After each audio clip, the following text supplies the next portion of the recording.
all the team of the ICMC are very good, and they are read the document very well, and then they did a research very carefully, and then during the mediation sessions they act very well. And also they try their best to exercise some skills in counsel skills for mediation. And we are quite surprised at the level of understanding of the students of the mediation this year. So they need to review and understand the key features of mediation. Why mediation is different from negotiation, the direct negotiation between the parties. They need to leverage the roles of mediators in order to explore the information and to bargain with other party, because they don't know about other party, about the strategic plans of other party, so they could use the roles of mediators in order to understand indirectly about other party. The art of mediation is to think of the solution of the issues rather than only the regulation or the term of the contracts. Therefore, I would suggest that the student should be more creative and proactive to think and find more solutions, options based on the mutual interests of the party to overcome the dispute.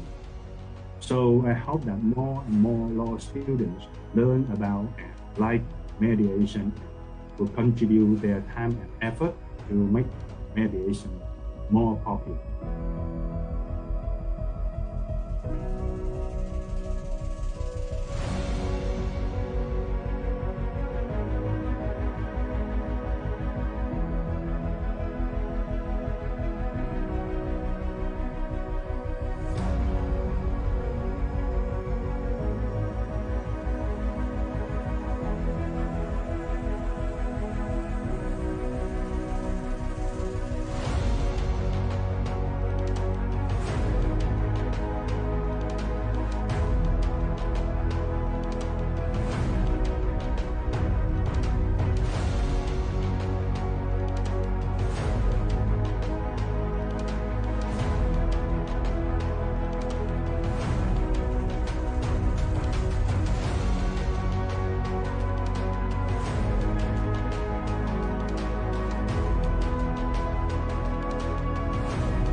Xin được nồng nhiệt chào đón toàn thể quý vị đại biểu, quý thầy cô cùng toàn thể các bạn sinh viên đã về tham dự chung kết VMC HLU International Commercial Mediation Competition ICMC 2022 ngày hôm nay. Và lời đầu tiên cho phép Ngọc Phương xin được gửi tới toàn thể quý vị đại biểu, các quý thầy cô cùng toàn thể các bạn sinh viên lời chúc sức khỏe với lời chào trân trọng nhất. Warmly welcome all distinguished guests, ladies and gentlemen, to the finale of VMC HLU International Commercial Mediation Competition, ICMC 2022 today. First and foremost, Ngọc Phương would like to extend a deeply gratitude to all your presence here today. Welcome.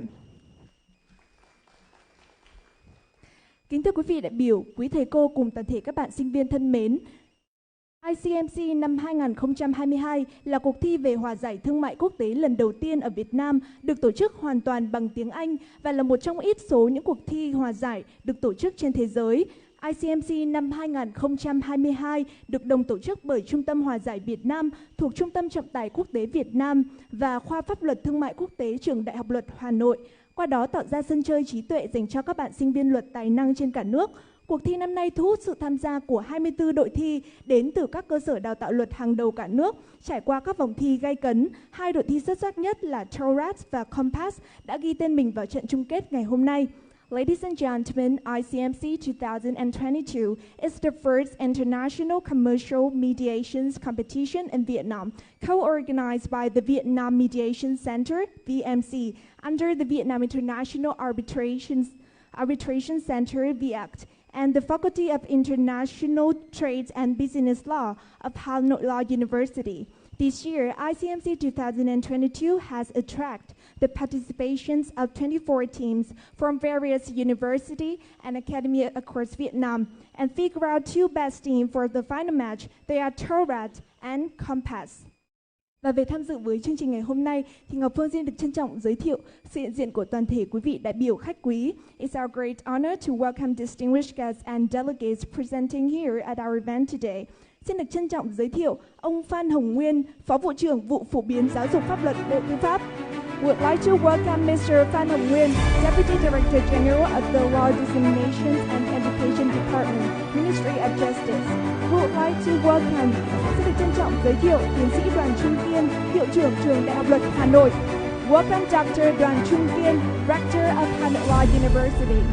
Xin được trân trọng giới thiệu về phía Trung tâm Trọng tài Quốc tế Việt Nam, ông Vũ Ánh Dương, Phó Chủ tịch kiêm Tổng thư ký Trung tâm Trọng tài Quốc tế Việt Nam VIAC.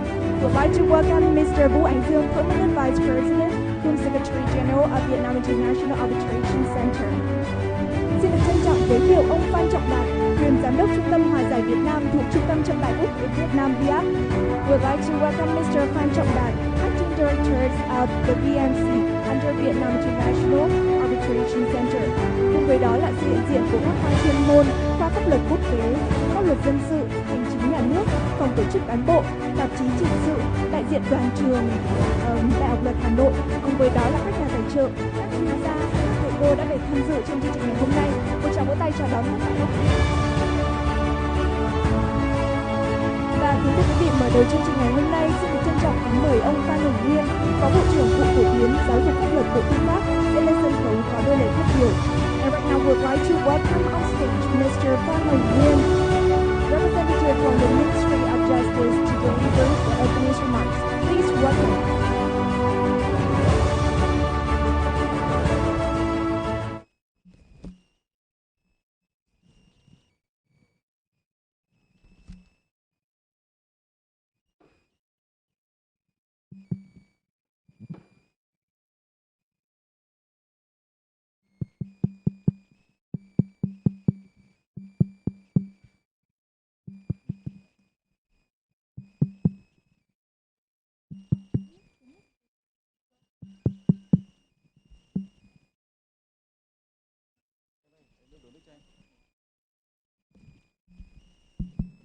Kính thưa tiến sĩ Đoàn Trung Kiên, Hiệu trưởng Trường Đại Luật Hà Nội, kính thưa các ông các bà đại diện cho các cơ quan tổ chức ở Trung ương, kính thưa toàn thể các đại biểu, các thầy cô giáo, các bạn sinh viên trong cuộc thi Hòa giải Thương mại Quốc tế năm 2022. Thay mặt vụ phổ biến giáo dục pháp luật, thì tôi xin ghi nhận và đánh giá rất là cao ý tưởng về tổ chức cuộc thi về Hòa giải Thương mại Quốc tế bằng tiếng Anh. Tôi nghĩ rằng là đây là một trong những cái cuộc thi mà là có cái giải pháp hết sức là đổi mới và lần đầu tiên được tổ chức ở Việt Nam. Đây là một cái giải pháp là đổi mới việc dạy và học các cái môn học nói chung cũng như là môn thương mại quốc tế nói riêng, qua đó nâng cao cái chất lượng giảng dạy. Đồng thời đây cũng là một trong những cái phương thức để đổi mới cái công tác phổ biến giáo dục pháp luật, là một cái sân chơi bổ ích, lý thú cho các bạn sinh viên trong cái việc là trao đổi kinh nghiệm về công tác hòa giải thương mại quốc tế cũng như là nâng cao cái hiểu biết về môn pháp luật quốc tế này. Chúng tôi cũng xin chân thành cảm ơn Trường Đại học Luật Hà Nội trong thời gian vừa qua cũng đã hỗ trợ, tạo điều kiện và tổ chức nhiều cái hoạt động phổ biến giáo dục pháp luật cho các bạn học sinh, cho bạn sinh viên và cũng như là người dân, hỗ trợ vụ phổ biến pháp luật trong việc cử các cái chuyên gia, nhà khoa học, các cái giảng viên trong việc đào tạo, bồi dưỡng, nâng cao năng lực cho đội ngũ báo cáo viên pháp luật, tuyên truyền pháp luật, hòa giải viên. Thì báo cáo với các quý vị là trong thời gian vừa qua đấy, thì chúng tôi với góc độ là đơn vị tham mưu cho Bộ Tư pháp quản lý nhà nước về công tác phổ biến giáo dục pháp luật thì cũng đã tổ chức nhiều cái hoạt động phổ biến pháp luật và các lớp bồi dưỡng nâng cao năng lực cho những cán bộ công chức trong ngành tư pháp. Thì Đại học Luật Hà Nội với cái thế mạnh là có cái đội ngũ giảng viên có năng lực, có kinh nghiệm cũng đã hỗ trợ cho chúng tôi trong cái việc đào tạo, bồi dưỡng, nâng cao chất lượng nguồn nhân lực. Và bên cạnh đó, các hoạt động hưởng ứng ngày pháp luật Việt Nam cũng được Trường Đại học Luật Hà Nội tổ chức với nhiều hoạt động phong phú, như là cái buổi chung kết hôm nay là trong cái việc là tổ chức cái cuộc thi hòa giải chung kết hòa giải thương mại quốc tế bằng tiếng Anh. Và bên cạnh đó là cái cuộc thi Spirit of Law mà đã hai cái kỳ vừa rồi chúng ta tổ chức hết sức thành công và năm nay là năm thứ 3 tổ chức. Thì chúng tôi hy vọng rằng trong thời gian tới đấy thì Trường Đại học Luật Hà Nội cũng tiếp tục phối hợp với vụ phổ biến pháp luật chúng tôi cũng như là hỗ trợ tham mưu cho Bộ Tư pháp tổ chức các cái hoạt động phổ biến giáo dục pháp luật cũng như là đào tạo, bồi dưỡng, nâng cao chất lượng nguồn nhân lực. Và thưa với quý vị là hiện nay thì Thủ tướng Chính phủ đã ban hành cái quyết định 407 phê duyệt cái đề án tổ chức truyền thông chính sách trong quá trình soạn thảo văn bản quy phạm pháp luật. Và cái đề án này thì được Thủ tướng Chính phủ hết sức quan tâm với cái mục tiêu cốt lõi là truyền thông dự thảo chính sách pháp luật từ sớm từ xa, ngay từ khi đề xuất chính sách trong quá trình soạn thảo văn bản quy phạm pháp luật. Thì với thế mạnh của Trường Đại học Luật Hà Nội, một đội ngũ các đồng chí giảng viên giàu kinh nghiệm trên rất là nhiều các cái lĩnh vực pháp luật, thì chúng tôi hy vọng rằng là giữa vụ phổ biến pháp luật và Trường Đại học Luật Hà Nội sẽ có nhiều cái hoạt động phối hợp trong cái việc là thực hiện cái đề án này. Mà trước mắt thì chúng tôi cũng đang dự kiến trong lãnh đạo vụ chúng tôi cũng đang dự kiến là sẽ tổ chức một cái hội thảo về cái giải pháp để tăng cường cái chất lượng cái công tác là tham vấn, đóng góp ý kiến cũng như là truyền thông các cái chính sách pháp luật trong quá trình soạn thảo để nâng cao cái chất lượng xây dựng thể chế, đồng thời cái nâng cao cái tính khả thi trong quá trình thực hiện. Và bên cạnh đó thì chúng tôi cũng đề nghị là trường chúng ta cũng tiếp tục quan tâm tổ chức thành công cái cuộc thi Spirit of Law. Hôm trước thì tiến sĩ Đoàn Trung Kiên, các đồng chí lãnh đạo của ban giám hiệu cũng đã tổ chức cái cuộc họp để chuẩn bị cho cái cuộc thi lần thứ 3 này. Thì đây là một trong các cái điểm nhấn hết sức quan trọng của trường trong chuỗi các hoạt động hưởng ứng Ngày Pháp luật Việt Nam năm 2022. Năm nay là năm thứ 10 cả nước tổ chức các cái hoạt động hưởng ứng 10 năm Ngày Pháp luật Việt Nam mùng 9 tháng 11. Thay mặt vụ phổ biến pháp luật thì chúng tôi xin chúc cái cuộc thi của chúng ta thành công tốt đẹp và lựa chọn được những người xứng đáng để tôn vinh, trao giải tại cuộc thi này. Xin trân trọng cảm ơn tất cả các quý vị và các bạn.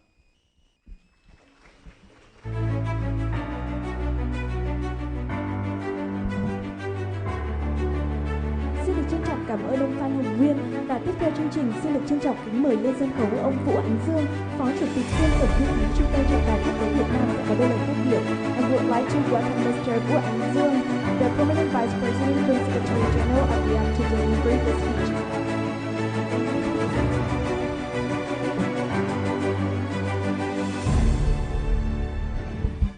Alo. Kính thưa ông tiến sĩ Đoàn Trung Kiên, Hiệu trưởng Trường Đại học Luật Hà Nội. Kính thưa ông Phan Hồng Nguyên, Phó Vụ trưởng Vụ Phổ biến Pháp luật của Bộ Tư pháp. Kính thưa các vị giám khảo, các thầy cô giáo, các vị đại biểu, các đội thi và các em sinh viên yêu quý.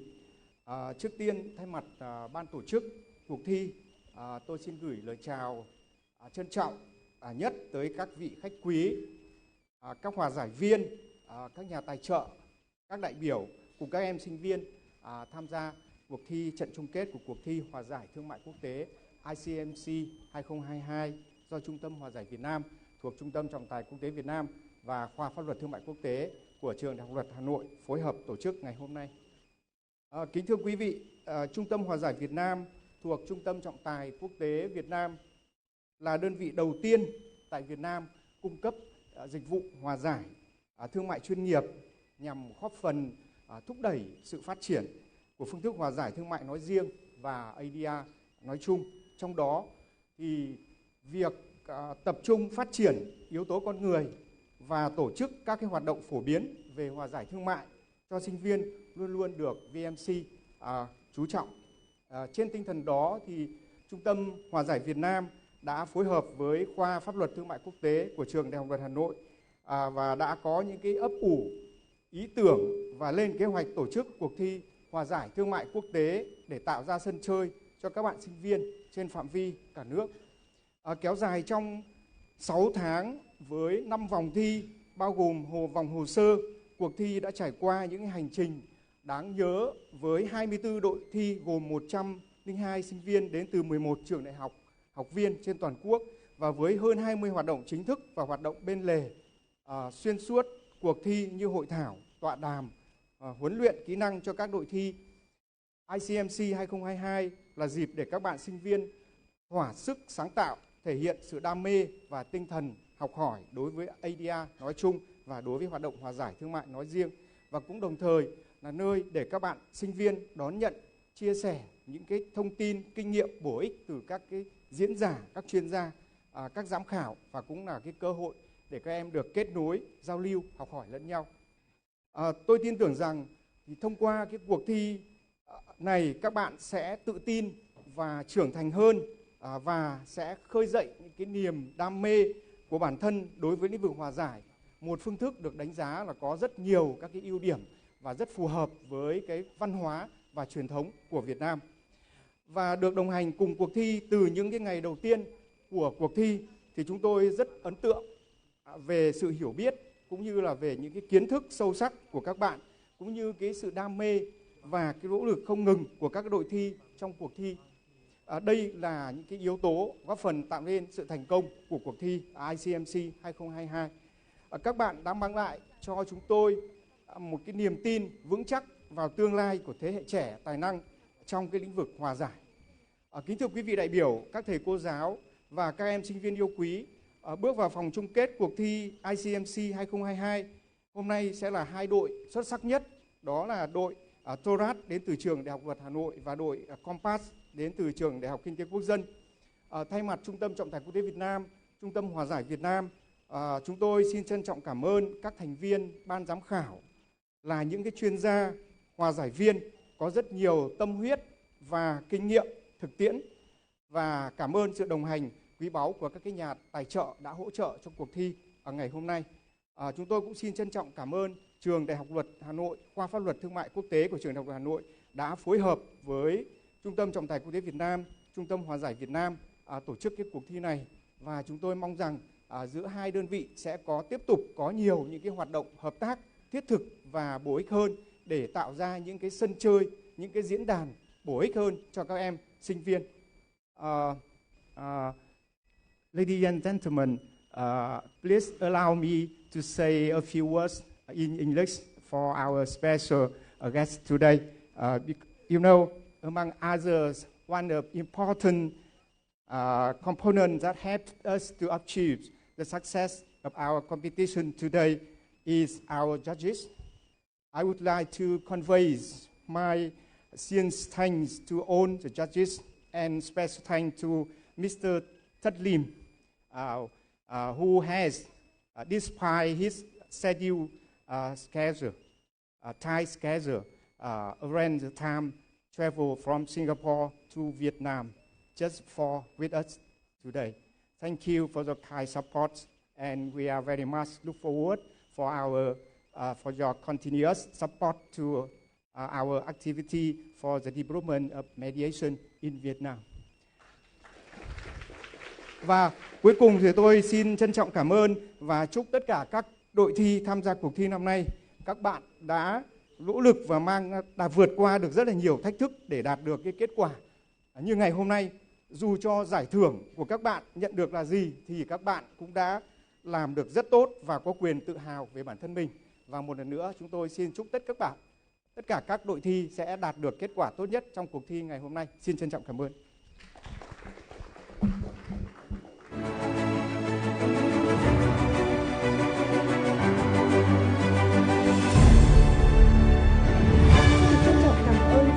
Của ông Vũ Ánh Dương, Phó Chủ tịch kiêm Tổng Thư ký Trung tâm Trọng tài Quốc tế Việt Nam. Thank you so much for your wonderful speech. Và kính thưa quý vị, để đưa cuộc thi đến những chặng cuối cùng như ngày hôm nay, không thể không kể đến sự đồng hành, hỗ trợ đến từ các đơn vị tài trợ, sự đồng hành của các quý ban giám khảo. Và ngay sau đây thì xin được trân trọng kính mời lên sân khấu các nhà tài trợ có tên sau.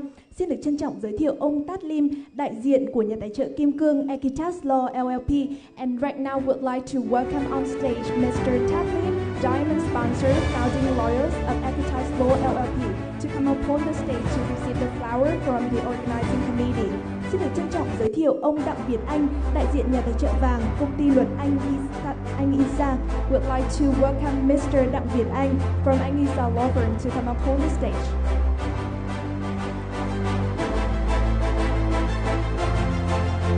Xin được trân trọng kính mời ông Phạm Duy Cương, đại diện nhà tài trợ vàng đến từ công ty luật ASL LAW. Would like to welcome Mr. Phạm Duy Cương from ASL LAW.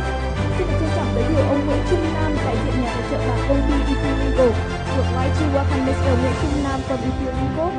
Xin được trân trọng giới thiệu bà Hoàng Nguyễn Hạ Quyên, đại diện từ nhà tài trợ vàng công ty luật L&T Partners. Would like to welcome Ms. Hạ Quyên from L&T Partners. Xin được trân trọng kính mời ông Bùi Văn Thành, đại diện nhà tài trợ vàng Văn Thành luật sư New Sun Law. Would like to welcome Mr. Bùi Văn Thành from New Sun Law. Xin được trân trọng giới thiệu bà Hồ Thị Minh Châu, đại diện công ty luật Châu Hồ and Partners. Would like to welcome Ms. Minh Châu from Châu Hồ and Partners. Xin được trân trọng giới thiệu luật sư Đặng Xuân Hợp, đại diện nhà tài trợ đồng công ty Hợp Đặng Chamber. Welcome Mr. Hợp Đặng from Hợp Đặng Chamber. Xin được trân trọng giới thiệu ông Lương Văn Trung, đại diện nhà tài trợ đồng công ty luật Lexcom. Welcome Mr. Lương Văn Trung from Lexcom. Xin được trân trọng kính mời ông Vi Văn Minh, đại diện nhà tài trợ đồng công ty luật Việt New. Welcome Mr. Vi Văn Minh from Việt New Law Firm. Xin được trân trọng giới thiệu ông Nguyễn Tất Thắng, đại diện nhà tài trợ hiện vật công ty luật Teaching Law. Và ngay sau đây xin được trân trọng kính mời lên sân khấu ông Phan Trọng Đạt, quyền giám đốc Trung tâm Hòa giải của Trung tâm Trọng tài Quốc tế Việt Nam, cùng với phó giáo sư tiến sĩ Nguyễn Bá Bình, trưởng khoa pháp luật thương mại quốc tế Trường Đại Luật Hà Nội, sẽ đại diện ban tổ chức chương trình gửi đến các quý nhà tài trợ của chúng ta những bó hoa tươi thắm.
một tràng pháo tay thật lớn cho các nhà tài trợ của ICMC 2022.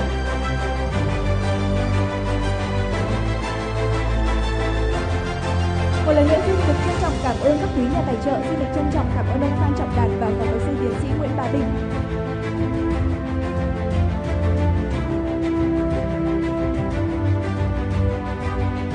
Và kính thưa quý vị, ngay sau đây xin mời quý vị sẽ cùng hướng mắt lên màn hình của chúng ta để theo dõi một video ghi lại những khoảnh khắc, những hành trình của ICMC năm 2022.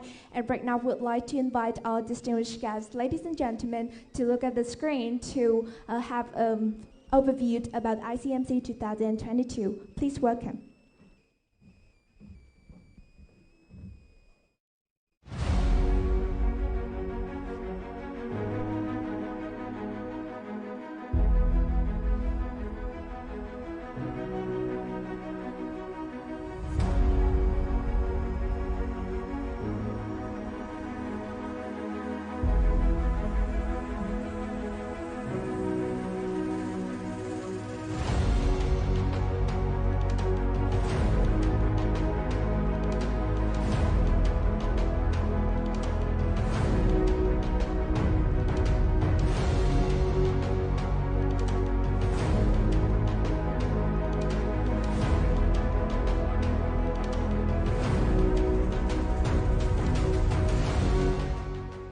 All the team of the ICMC are very good, and they are, read the document very well, and then they did a research very carefully, and then during the mediation sessions, they act very well. And also to try their best to exercise some skills in counsel skills for mediation.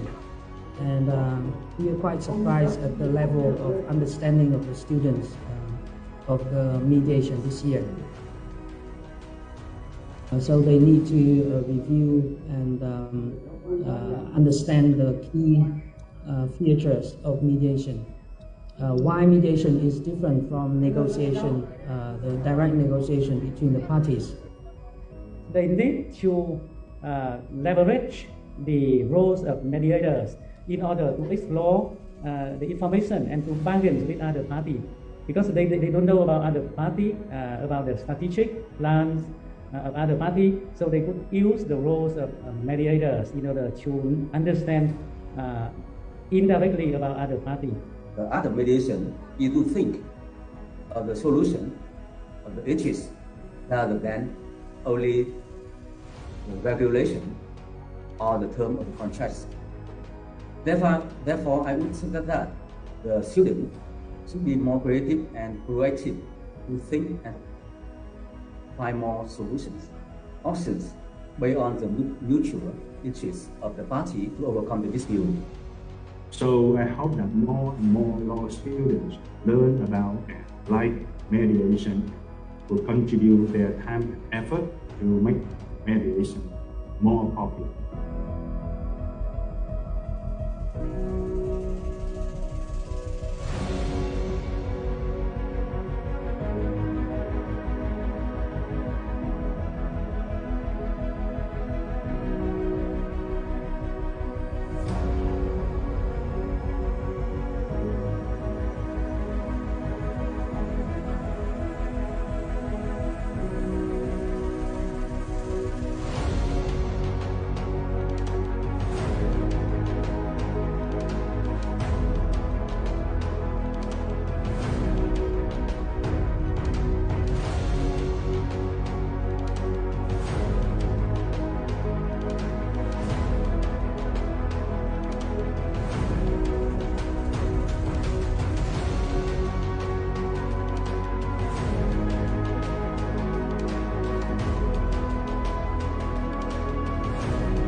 Và quý vị thân mến, chúng ta vừa theo dõi video ghi lại hành trình của ICMC năm 2022. Và trong chương trình ngày hôm nay thì rất vinh dự cho chúng tôi được đón nhận sự quan tâm đến từ Trường Đại học Luật Hà Nội. Và ngay sau đây thì xin trân trọng kính mời các nhà tài trợ của chúng ta sẽ lên sân khấu để nhận quà đến từ Trường Đại học Luật Hà Nội.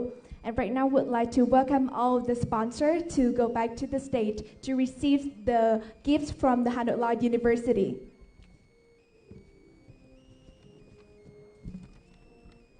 Và ngay sau đây xin được trân trọng kính mời các nhà tài trợ của chúng ta sẽ quay trở lại sân khấu để nhận quà đến từ Trường Đại học Luật Hà Nội. Và Ngọc Phương cũng xin phép được trân trọng kính mời lên sân khấu tiến sĩ Nguyễn Triều Dương, Chủ tịch Công đoàn Trường Đại học Luật Hà Nội sẽ gửi những món quà tươi cũng như là những món quà dành cho các quý nhà tài trợ của chúng ta trong chương trình ngày hôm nay. Xin được trân trọng kính mời quý vị.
Của trận chung kết ngày hôm nay. Thưa quý vị, sau hành trình đầy nỗ lực, 24 đội thi đến từ các cơ sở đào tạo luật hàng đầu trên cả nước đã trải qua các vòng thi gay cấn và 2 đội thi xuất sắc nhất đó là THOA đến từ Trường Đại học Luật Hà Nội và Compass đến từ Trường Đại học Kinh tế Quốc dân đã ghi tên mình vào trận chung kết ngày hôm nay. Và đặc biệt trong trận chung kết thì chúng ta không thể không kể đến thành phần ban giám khảo. Xin được trân trọng giới thiệu và mời lên sân khấu Hòa giải viên Tat Lim, luật sư sáng lập Aequitas Law, Hòa giải viên Trung tâm Hòa giải Việt Nam thuộc Trung tâm Trọng tài Quốc tế Việt Nam sẽ tiếp tục lên sân khấu để nhận kỷ niệm chương đến từ ban tổ chức của chúng tôi. Would like to welcome Mr. Tat Lim to come up on the stage. Xin được trân trọng kính mời bà Hoàng Nguyễn Hạ Quyên, luật sư điều hành LTN Partners, giám khảo vòng chung kết ICMC 2022. Được giới thiệu Hòa giải viên Đặng Việt Anh, giám đốc công ty luật Aequitas, Hòa giải viên Trung tâm Hòa giải Việt Nam thuộc Trung tâm Trọng tài Quốc tế Việt Nam, Hòa giải viên Nguyễn Trung Nam đến từ công ty luật Legal, Phó giám đốc Trung tâm Hòa giải Việt Nam thuộc Trung tâm Trọng tài Quốc tế Việt Nam. Và cùng với đó ban tổ chức cũng xin được gửi lời cảm ơn sâu sắc và mời lên sân khấu các ban giám khảo vòng loại của chúng ta.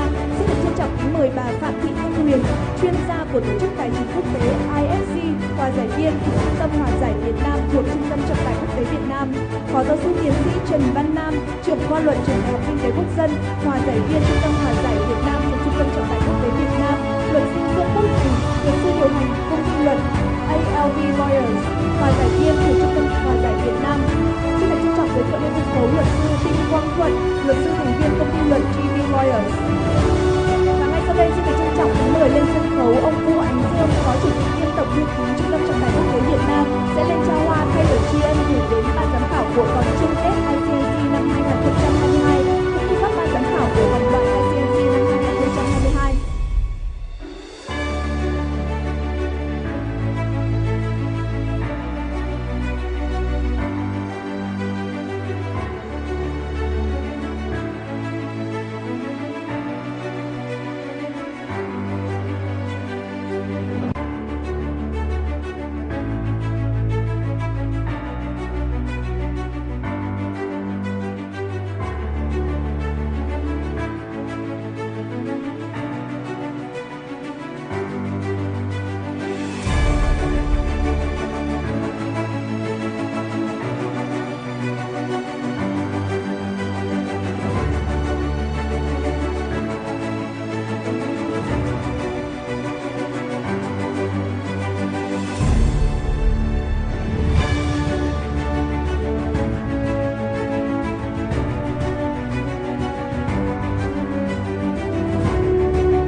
của chung kết ICMC năm 2022 cũng như ban giám khảo của vòng loại ICMC năm 2022 đã là những người rất là nỗ lực cũng như là tìm ra những gương mặt xuất sắc nhất trong chương trình ngày hôm nay của chúng ta. Một tràng vỗ tay thật lớn cho ban giám khảo của chúng ta được không ạ?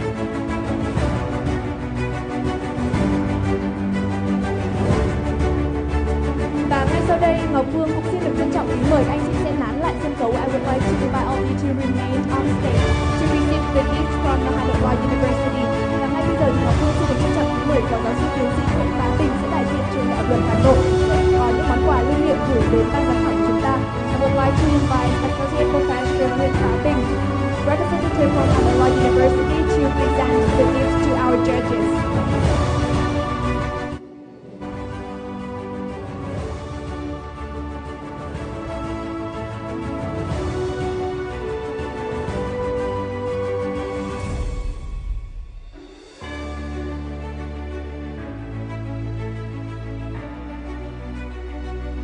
Một lần nữa thì ban media sẽ giúp chúng ta ghi lại những khoảnh khắc vô cùng đẹp trong ngày hôm nay với ban giám khảo của chúng ta.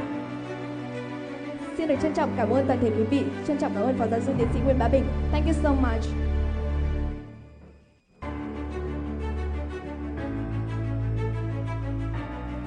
Và kính thưa quý vị, ngay sau đây, xin mời quý vị sẽ cùng hướng mắt lên màn hình để theo dõi một video về quy trình hòa giải. Right now, we'd like to invite all of you to look at the screen to have an overview about the mediation process. Please welcome.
Chúng ta vừa được theo dõi video ghi lại về quy trình hòa giải và như quý vị cũng đã thể thấy là trận chung kết của chúng ta sẽ diễn ra dưới hình thức phiên hòa giải giả định và đối với mỗi đội thi của chúng ta sẽ đóng vai các luật sư đại diện và trình bày cũng như là tiến hành hòa giải trong vòng 90 phút. Ban giám khảo của chúng ta sẽ đóng vai trò là những hòa giải viên để điều hành phiên hòa giải. Trong thời gian diễn ra phiên hòa giải, mỗi đội thi có một lượt nghỉ giữa giờ kéo dài không quá 3 phút và trong mỗi phiên hòa giải thì các phiên họp riêng sẽ được diễn ra theo quy định và kéo dài tối đa là 10 phút.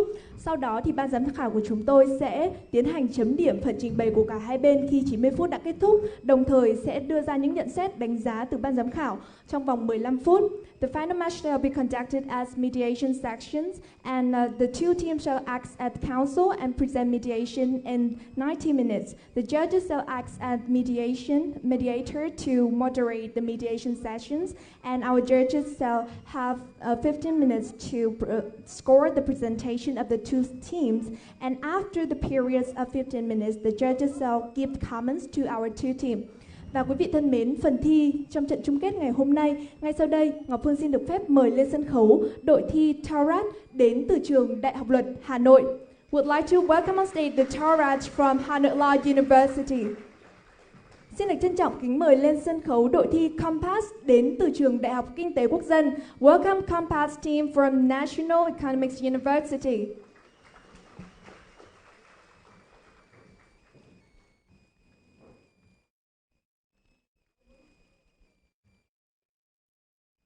Và kính thưa quý vị, để điều hành trận chung kết của chúng ta trong chương trình ngày hôm nay, xin được trân trọng kính mời các hòa giải viên là các ban giám khảo của chúng ta sẽ lên sân khấu để điều hành về phần hòa giải, cũng như là xin được trân trọng kính mời hòa giải viên Nguyễn Trung Nam sẽ giới thiệu sơ lược về đề thi cho các quý vị khán giả của chúng ta. Right now, we'd like to welcome on stage all the judges of the final match to come up on the stage to moderate the mediation sessions, and we also would like to invite Mr. Nguyễn Trung Nam to briefly introduce about the mediation problems. Welcome.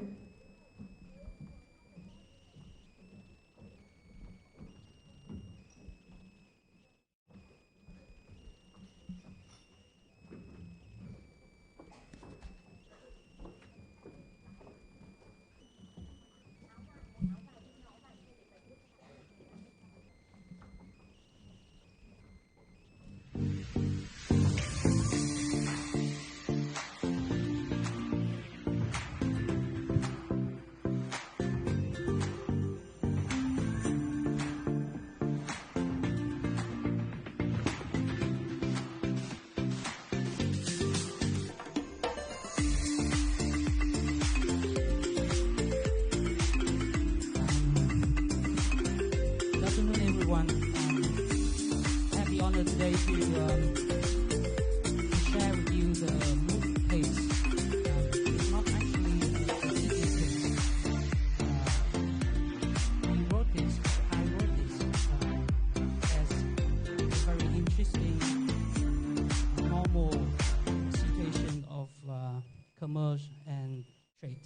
So between people having business, and they had disputes. As any enterprise do. We have the main dispute between the two parties. The requesting party, KL, and the responding party, DCL. DCL is a joint venture shareholdered by Atlas Holding, 60%, Blue Sky, 35%, and 5% owned by a person called Mr. Chung. Mr. Chung is a Vietnamese person. The other named companies are Hong Kong-based companies. Mr. Chung has a family business, which is KL. So DCL and KL signed an agreement to set up a company, a joint venture in Vietnam called Alliance Network Limited. And this Alliance Network Limited main business is to provide the 5G mobile service for the Vietnamese mobile phone users. And the parties signed the cooperation agreement with the terms of the cooperation between DCL and KL as 50-50 shareholders of the company in question. So this is a typical shareholder dispute. The major shareholder of DCL will sell 5% of the share of DCL to Mr. Chung, so he owns 5%. Another term was that either party will have a preemptive right, which is the first right to purchase or to refuse, to purchase the 50% shares in the joint venture in case the other party was in business crisis. And the third material term governs the remuneration for the directors and the key management staff. Mr. Chung is the 100% shareholder of KL, and he's also the director of the joint venture. There was an allegation of Blue Sky, one of the shareholders of DCL.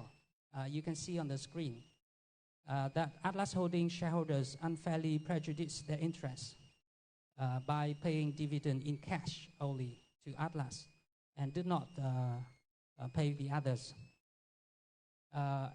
And Blue Sky shareholders petitioned for winding up the company DCL in Hong Kong.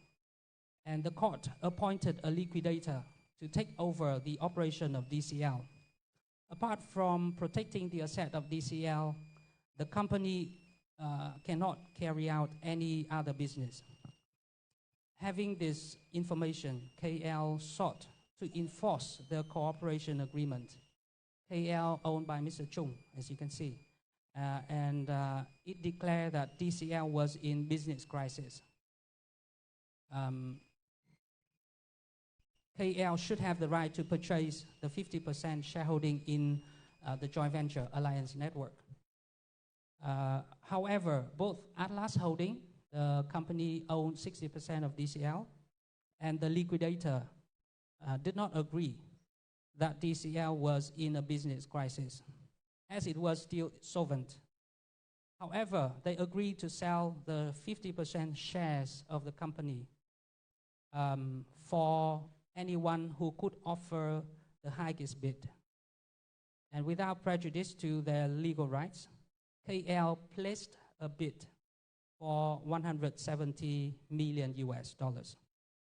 However, they lost to another bidder, CAL, we call Carl. And this bidder actually is owned by Atlas. So the ultimate owner of these purchasing shares will be Atlas. And this bidder quoted $250 million. In the middle of these problems, DCL commenced a legal action against both KL and Mr. Chung, the owner of KL. They alleged that KL and Mr. Chung misappropriated the company's assets.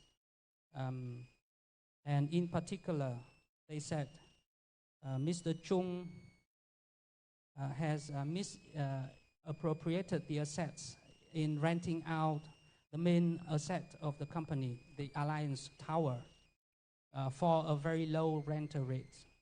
And Mr. Chung also failed to distribute sufficient dividend to the shareholders. In fact, he decided not to distribute any dividends of the shares for 2 years of the firm. Mr. Chung also spent a lot of money for traveling and accommodation or marketing activities not related to the Alliance Network limited business. And also, they believe that KL and Mr. Chung has undervalued the firm's value, the share price, and they failed to take into account the goodwill and the trade name and the distribution system of Alliance Network. In response, Mr. Chung and KL rejected all the claims and counterclaimed that the tender exercised to sell the 50% of Alliance Network shares held by DCL to Carl was invalid. Under the cooperation agreement, KL believed that the 50% of the shares should have been sold to KL at the net book value, which is $155.5 million. And when DCL commenced the arbitration in Hong Kong IAC, based on the arbitration clause of the cooperation agreement, KL, in return, offered for mediation in the Vietnam Mediation Center using the VMC rules administered by VMC. And DCL agreed. That's why we have the mediation today. So I'm going to give the floor to the mediators.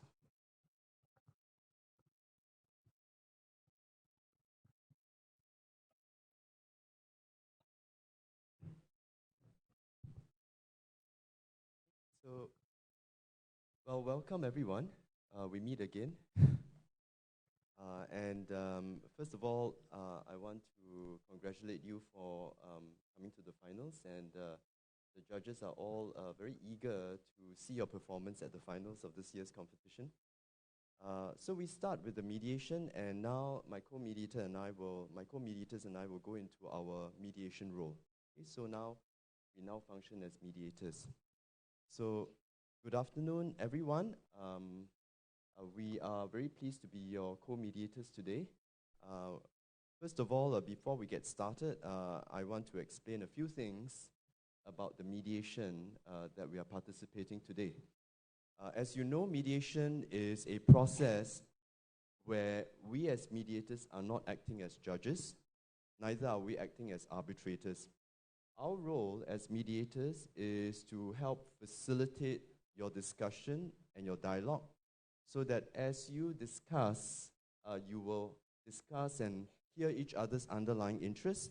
And as you discover underlying interests, you may then brainstorm for options and discover maybe the best way to resolve the dispute that you have come together today to find solutions. Right? Our role is to help facilitate and help you find solutions. Now, your role is even more important.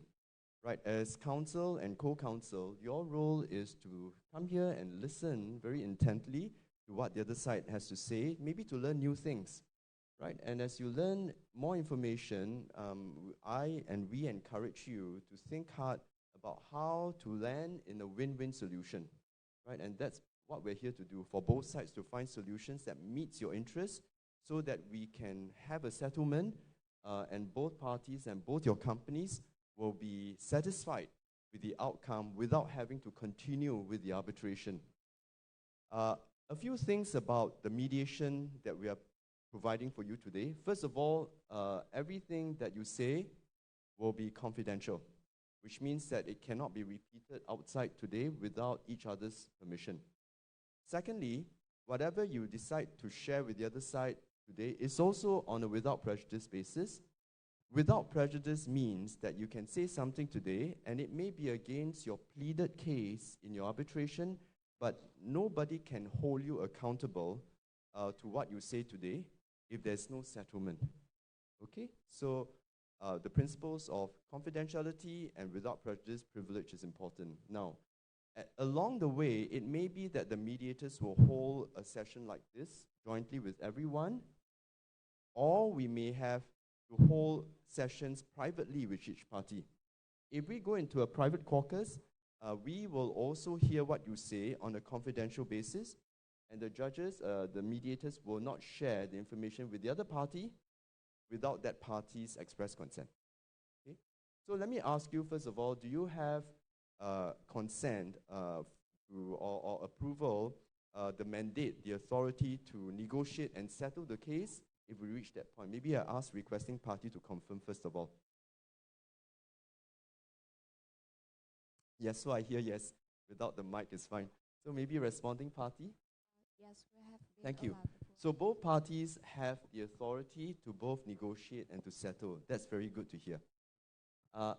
I want to say a few last things. Mediation is a flexible process, right? Unlike litigation, unlike arbitration, we are here to assist you.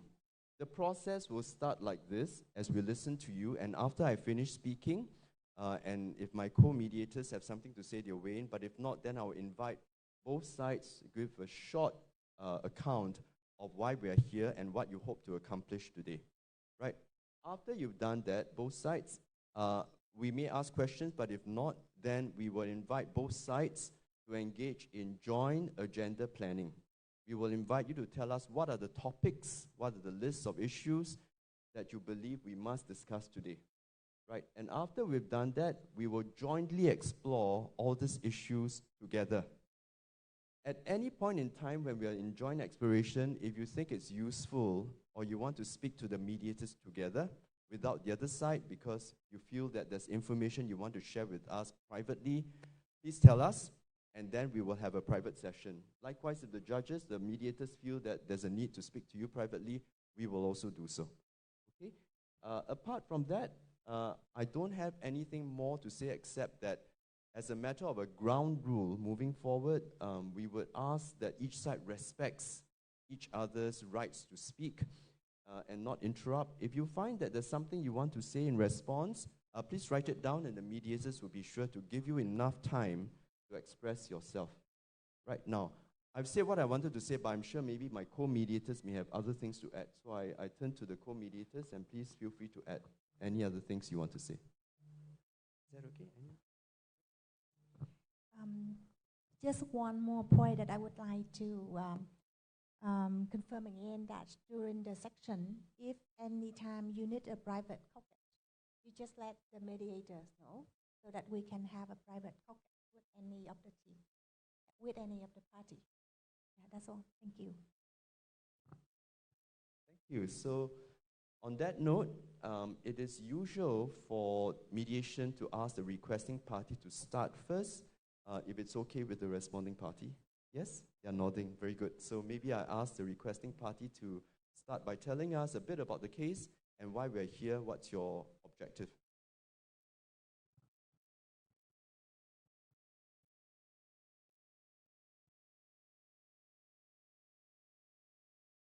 Hello. Yes. Thank you, mediator, Mr. Tat Lim and Mrs. Quyên. Before we proceed for further explanation on the detail of KL and Mr. Chung, the core interest, we would like to ask DCL, the responding party, one simple question.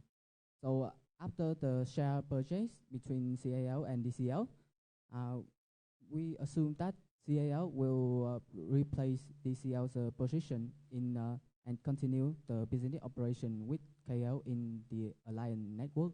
Is that right? Yes, we confirm that. Thank you for answering our question.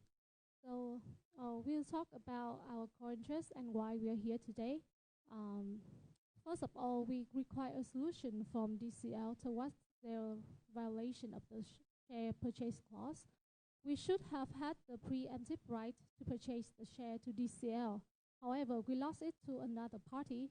As a consequence, we didn't receive the benefits we should have had if we successfully purchased the share.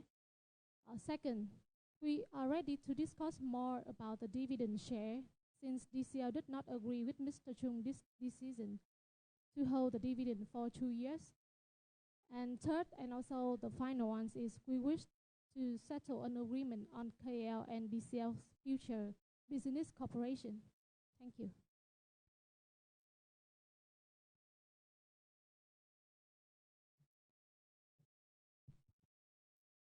So good afternoon, sirs and madam mediators. Good afternoon, Mr. Ming and Ms. Vân from KL. My name is Chi and I'm here with my co-counsel, Ms. Cho, to represent DCL. First of all, we would like to thank you, Mr. Tat Lim, for your presence in our mediation today and for your clear instructions. Now, to begin with, I would like to briefly state the key factors and the perspective of DCL on our current situation in this session time. At the moment, Alliance Network, our mutual franchise of KL and DCL, is being put in such an unfavorable situation that calls for immediate actions. And being a shareholder of DCL, Atlas Holding, as natural as it is, feel that we have the responsibility to save this business. And in this scenario, DCL decided to sell 50% of its shareholding in Alliance to CAL. But to our surprise and absolute confusion, Mr. Chung and KL sought to enforce their preemptive rights without considering the common interest of Alliance Network. What makes it even more disappointed is when we found out that Mr. Chung has committed some misconduct that leads to the distrust between the shareholders of KL. Also, the shareholder of Alliance Network, and also the shareholders were deeply concerned about his decision not to share the dividends.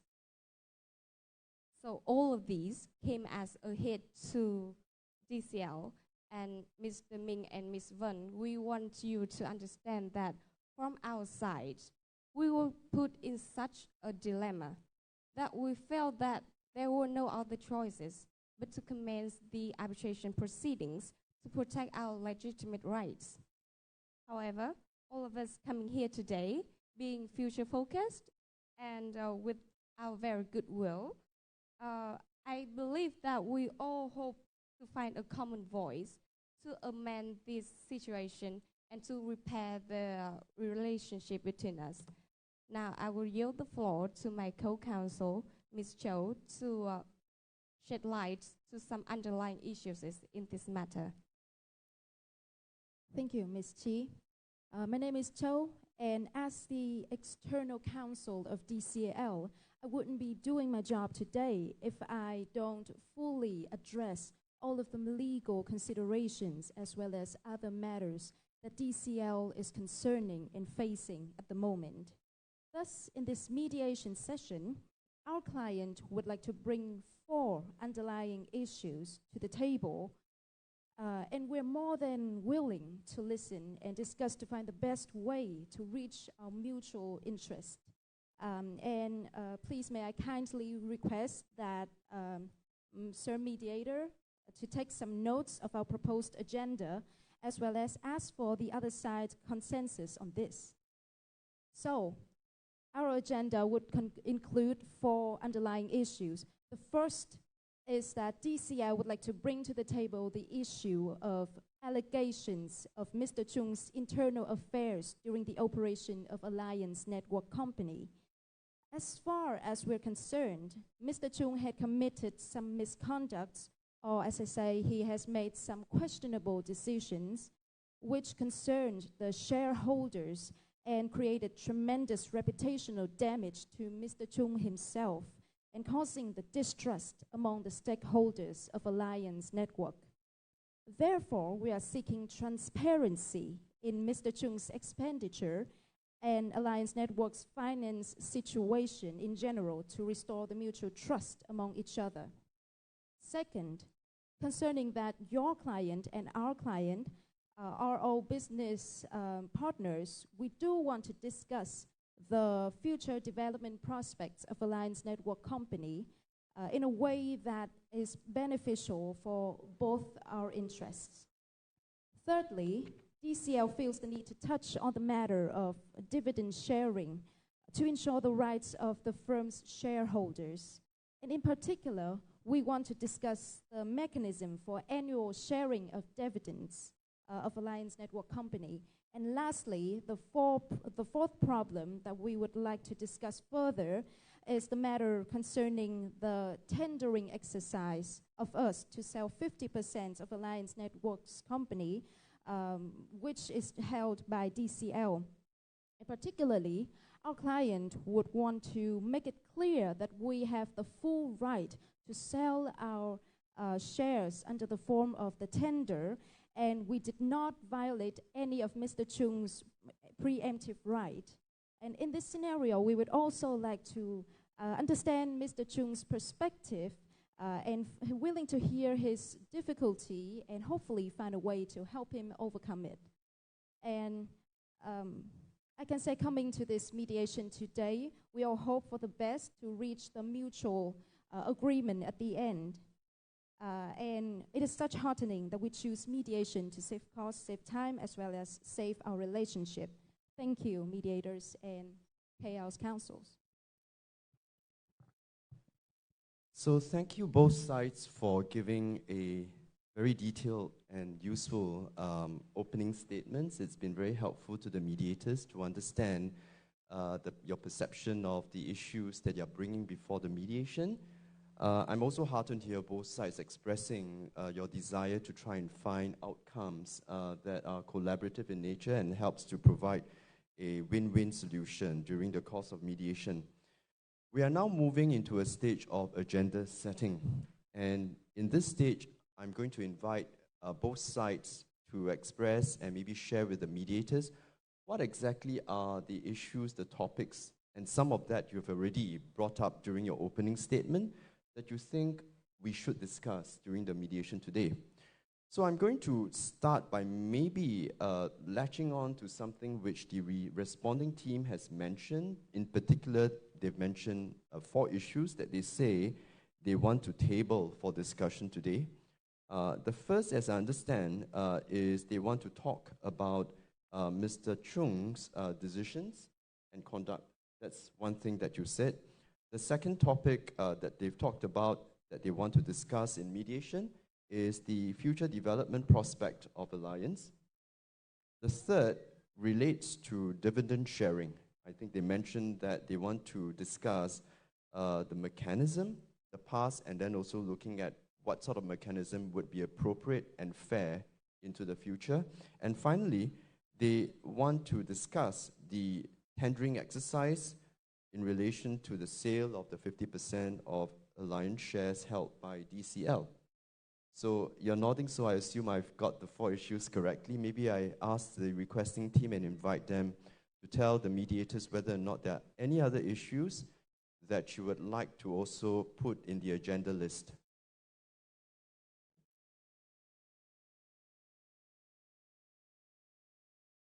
Okay. So it's okay. Normally for mediations, you will not need to use a mic, but for the purpose of letting everyone hear us, we need to use the mic. Sure.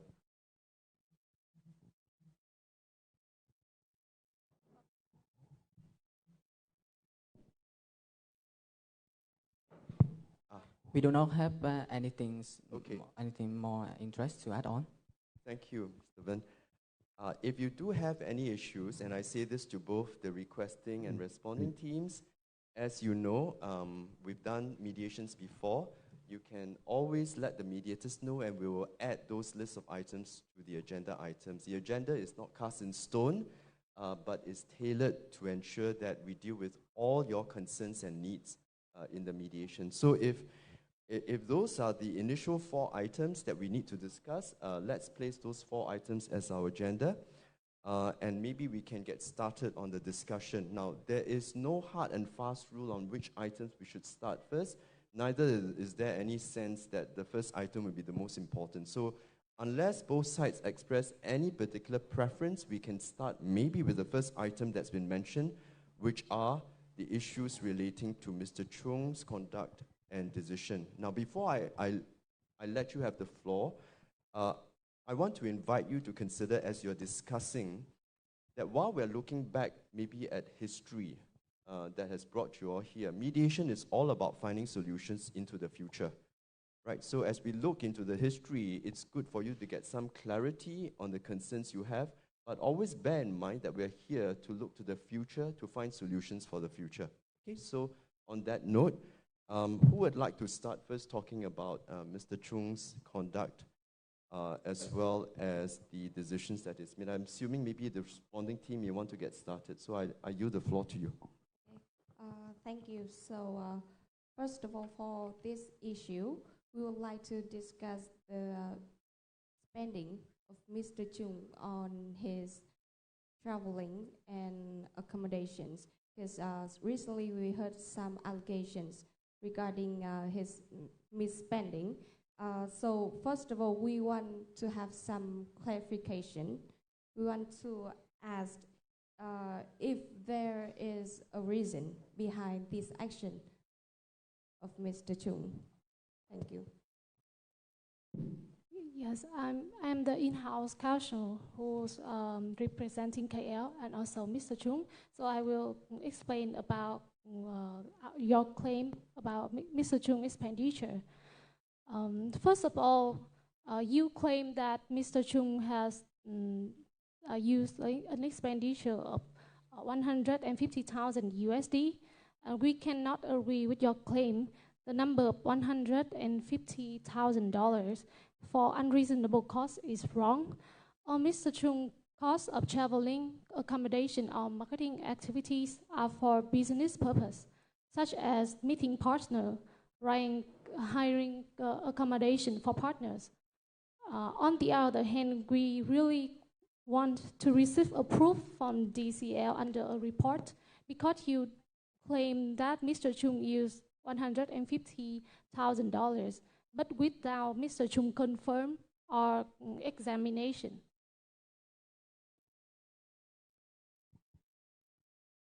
Okay, thank you. So considering that it was Mr. Chung's expenses on his business travels, we, on the other hand, require that we would receive a financial report from Mr. Chung himself to clarify on all of his expenses spent on the business traveling that he did. How do you feel about that? Actually, that sounds a bit hilarious because as a company that big and trustworthy as Alliance Network, all the money flows is reported in the by the accountants on the company report. So Mr. Chung on expenditures must be accounted for in the company's report. So why are you requiring us a financial statement from the managing director, Mr. Chung? Okay, so we fully understand your concern. However, we are feeling that this is a matter of disagreement, and regarding the financial problem, we could not argue at this table without the accounting, without the accounting activities. So here's the thing: we have a request because these allegations actually exist, and we believe that this is not what Mr. Chung wants, because this ruins his reputation among the shareholders. So to avoid any further disputes concerning this problem, we are requiring a sort of transparency and commitment from Mr. Chung that even in the events that he had actually conducted these wrongdoings or not, we want a clarification and commitment that from now on, these would not happen again. And these commitments would be stated clearly in the form of written. We would like Mr. Chung to make the financial report of Alliance Network, which also includes the expenditure of his business trips. And we would also like to ask Mr. Chung to make the financial, we would also to require that we would state the financial regulations regarding the director expenses clearly of the company. What do you think about that?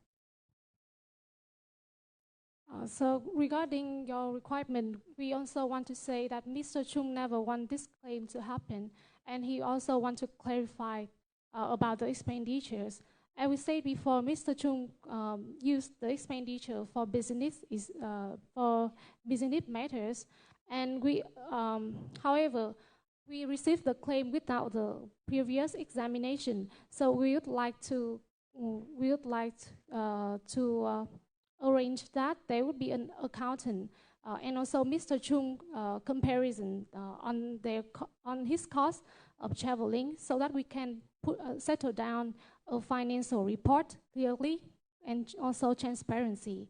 And yes, and second one, if after the examination and also the confirmation of the relating parties, we also want an apology from the DCL, because you claim about the 150,000 expenditure about the Mr. Chung, about the how Mr. Chung uses for traveling and accommodation.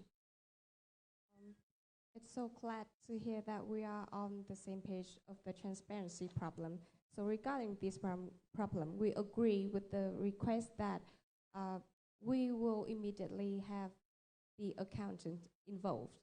So the accountant will issue a financial report that includes Mr. Chung's recently expenditures on traveling and accommodations.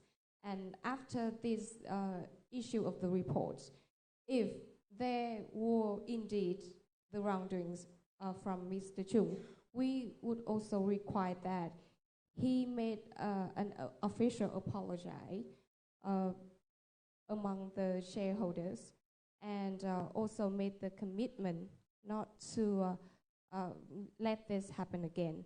And in exchange, if there were misunderstandings, so we will also propose a plan to repair the image of Mr. Chung.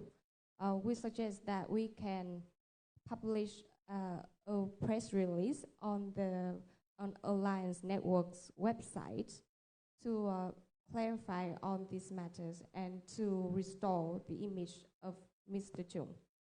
How do you feel about that? Yes, I'm glad that you also agree and we are on the same page. So let's solve the problem by first examining the situation. And after that, we can follow the situation as both mentioned. However, we will not accept the publish of any article onto the website of Alliance Network, because I don't know how you assume that this internal matter could be heard from the public, the outsider, because I don't see anything that proves our name, Alliance name, could be affected because of that.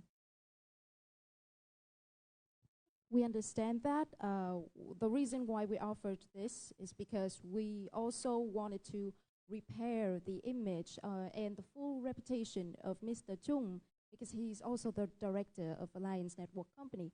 However, if you feel like that is not really necessary, then we totally understand. However, we still have a request from us that from our side, it is still necessary to state clearly in the regulations of the company that there will be a certain amount to the director's expense, and Mr. Chung would have to comply to that.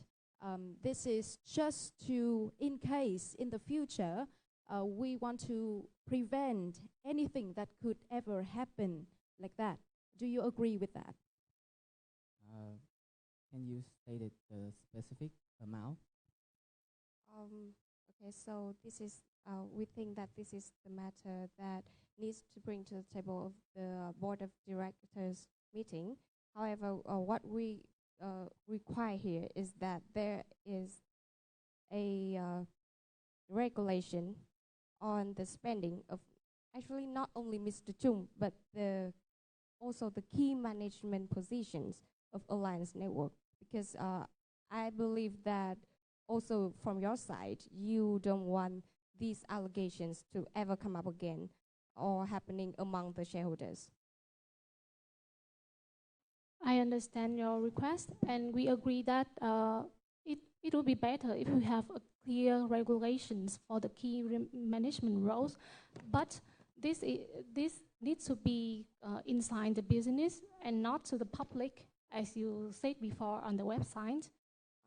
Yes, and just to clarify our offer earlier, we want to publish a press release to promote Mr. Chung's reputation.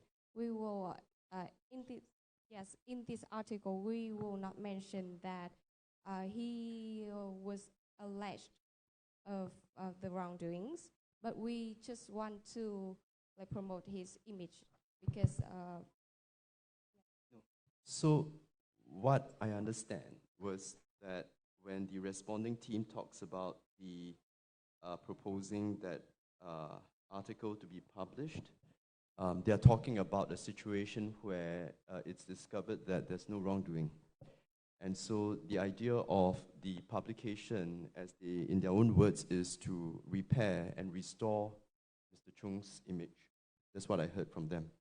It's okay, I think, if you decide that that's not what you want, but I think that listening to you in the last few discussions, it may very well be that you have a slightly different impression of the intentions behind that proposal.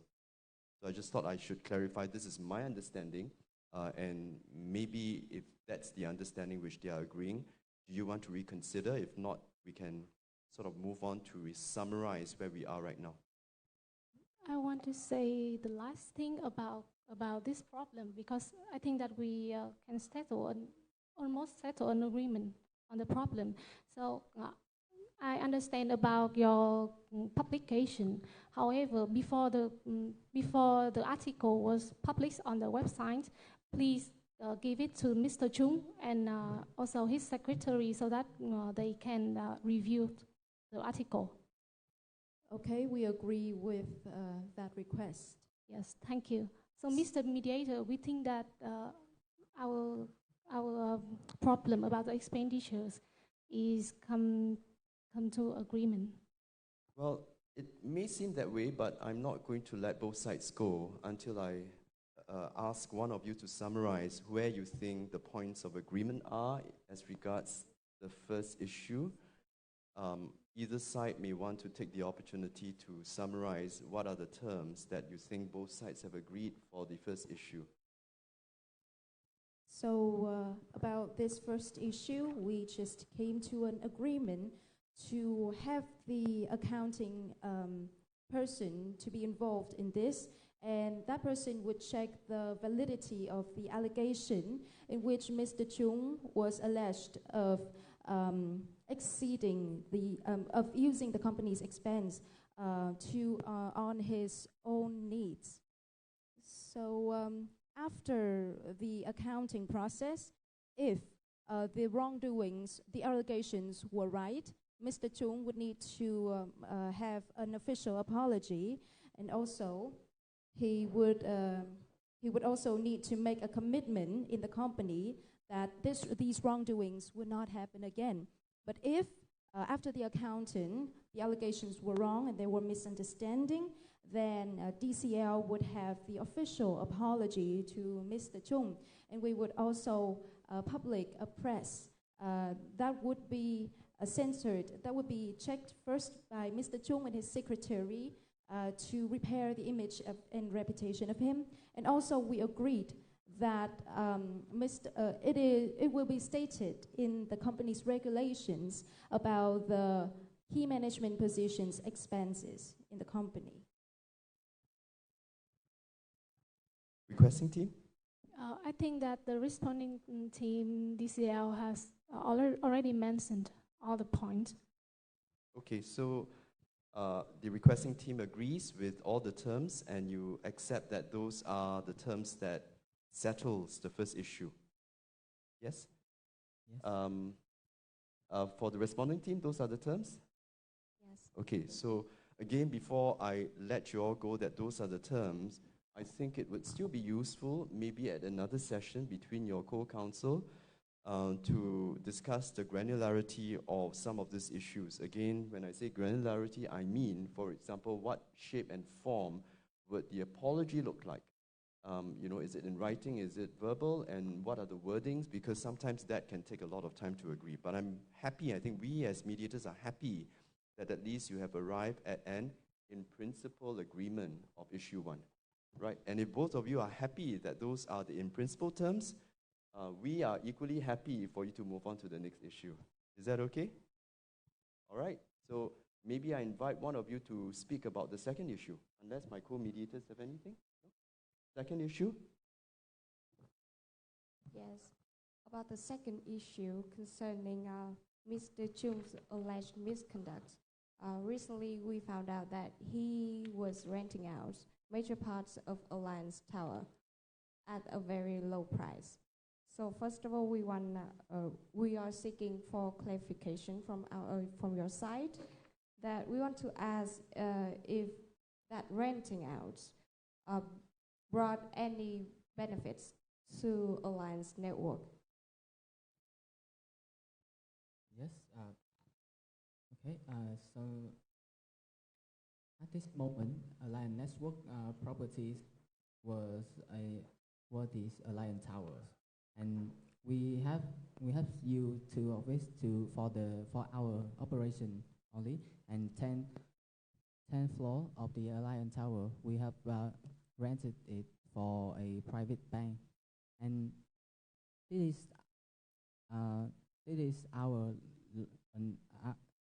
is our loyal customer, and also a loyal close bank or a business partner to Alliance Network.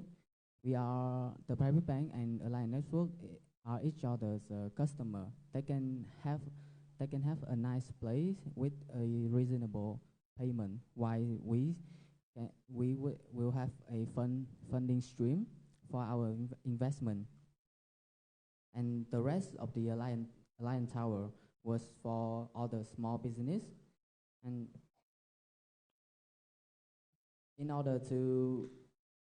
to be honest, in order to reach out to the more potential and highly profitable customers, it would cost Alliance Network an enormous resources.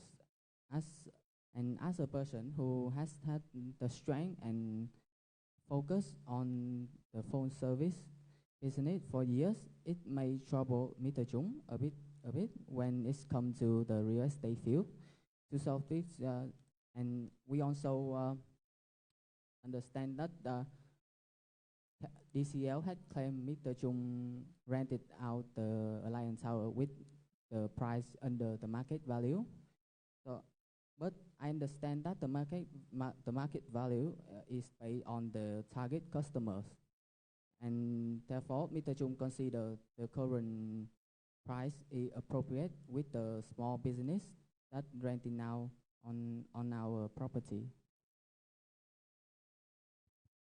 Okay, thank you. So first of all, we would like to reconfirm that you admitted that Mr. Chung was renting out these properties at a very low price compared to the commercial practice of the markets, right? No, Mr. Chung and KL doesn't consider that is a price, that is a undervalued price, but it is an appropriate price with our target customer is the small business. Yes. So this Alliance Tower is the mutual property of Alliance Network. So has Mr. Chung ever has the consensus from other shareholders or the board of members to make this renting decision? I understand that Mr. Chung now is the managing director of Alliance Towers. He has the right. He do have the right to make the key decision in the daily operation business of the company. So we would like to clarify on this matter again. Did the decision from Mr. Chung benefit the profits of Alliance Network Company, or did it in fact cause some sort of loss, financial loss for the company? I would like to clarify how you define the financial loss. The financial loss is that when the property was supposed to be rented at the market price, it was, or higher price even. However, in fact, the property was actually rented out under that price without the consensus of the board of members. And that action did not provide any other benefit for the Alliance Network Company. We call that as a loss. So did it cause any sort of financial loss for the company? Like I say, the market value is based on how we target, which customer we target, and for the purpose of focusing on the phone service business line, Mr. Chung has rented the Alliance Towers for small business. So because of those they don't usually cause much trouble and don't have the strength in their financial status. So the price, you say that is an unvalued price, and the market value is not is baseless.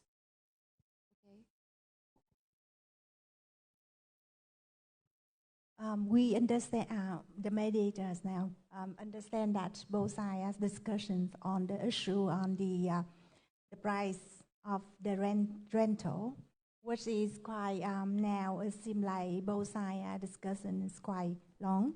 May I propose that you are thinking of a solution? Maybe we would suggest both sides to consider how you would like to further proceed with this issue. Maybe you propose a solution for maybe how you want to review, how you want to propose, how you want to make future rental, or what you want to do with this. Then you can start from there. What do you think? Yes. So at the moment, our customers mostly is the small business, so the rent could be suitable for them, but doesn't satisfy the desire from DCL.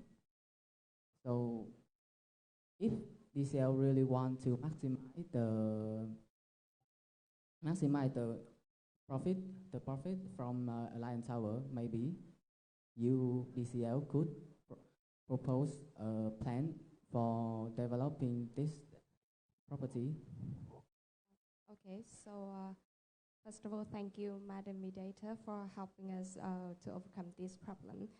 And about your suggestion, we would also want to propose a solution as follows. First of all, for the current lease contracts that Mr. Chung decided to enter, we can agree to let him finish these contracts. But after the period of these contracts, we require that the price shall be reevaluated according to taking into account the market price. And I understand that this is a problem. The market price problem is what we are not on the same page. So we suggest that we take into account the surrounding towers, the other towers that have the same conditions to us, and see how they are, at which price they are being rented out, to decide on the renting value of the Alliance Tower. How do you feel about that? Yes. So in order to determine which price we should impose on the Alliance Tower's lease contract, we think that the process of determining that price should be involved two parties.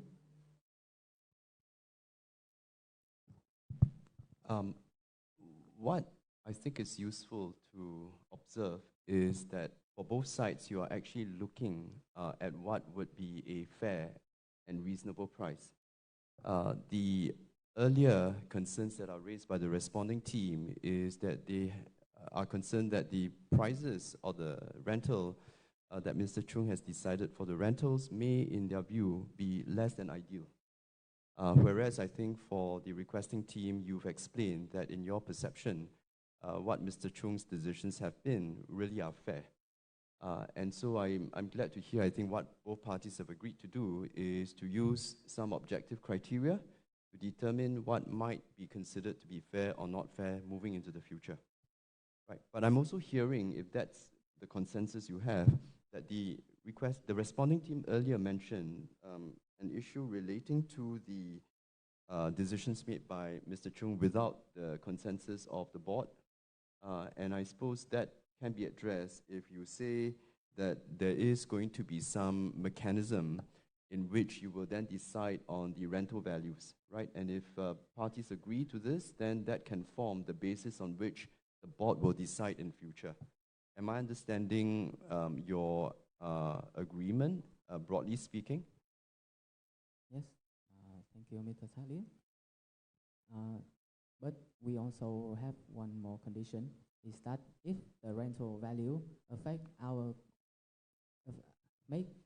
if the rental value change adjustment could affect the major customer in Alliance Tower, we would want to we would want to make to decide a more suitable rental value that could benefit that could satisfy the current customer of us. Sorry, can you please rephrase your request to us? So I don't want the rental value, the revalue of the rental price will make a major change in our current customer.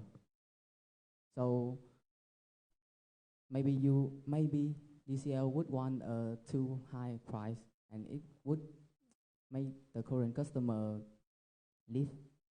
So what I think the requesting party is suggesting is that although you are using an objective criteria, like looking at what the surrounding properties have as their property value and the market value of the rental, I think the requesting team is saying that in some exceptional situation where it calls for reducing below the rate of the market pricing in the interest of maybe keeping the tenant, because maybe it's an important tenant, he's saying that maybe that needs to be taken into account as well. Am I correct? Yes, thank you. So maybe responding team, you want to have a think about that, see whether you agree with this suggestion? Okay, so we agree with your request relating to the renting out of your current customers. However, we would like to request that for the future real estate projects, we can come to an agreement to let the real estate team seconded from Atlas Holding to be in charge of the renting of the future real estate projects. What do you think about that? And just to add in for my co-counsel, the reason why we are requesting this is that because, as you can see, currently we have disagreements about the decision on renting out the properties of Alliance Network. So our first reason is that we want to have the rights to involve in the decision to make this decision that shall be made regarding the real estate problem of the firm. And the second reason for our request is that we are professionals in the field of real estate, and as far as we know, Mr. Chung and KL's team has different professional, and we believe that with the help of with the professional management of our team, we can maximize the profits in the real estate sector. So that is the basis for our offer and also the requirements. What do you think? Yes, I agree with the involvement of Atlas real estate team. However, like you say, DCL or Atlas have the specialization in real estate business. So we suggest that Atlas should only take the management roles in the real estate project, and Mr. Chung as Alliance Tower's managing director, he will always have the role of making the key decision. The decision relating to the telecommunications sector as and real estate business also.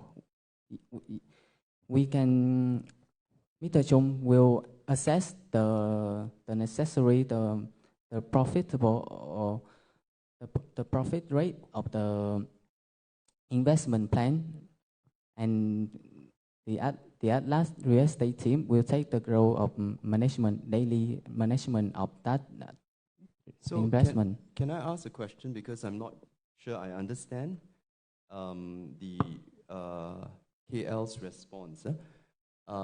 What I understand from DCL is that further to this discussion we've had on using objective criteria, they suggested having a real estate team, right, to work on the issue of future rentals of the property, and then from there deciding what is the most ideal rental rates. What I'm hearing from KL Council is that you still maintain that Mr. Chung should have a right to make decisions relating to these same issues.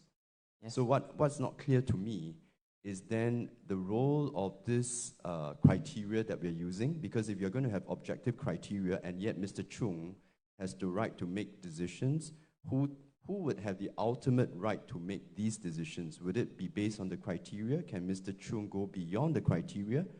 Or would it be left to the committee to decide? I mean, I'm just asking questions. I'm not saying there's a right or wrong approach. This is for you all to decide, right? But it's not clear to me that you have a landing on this front.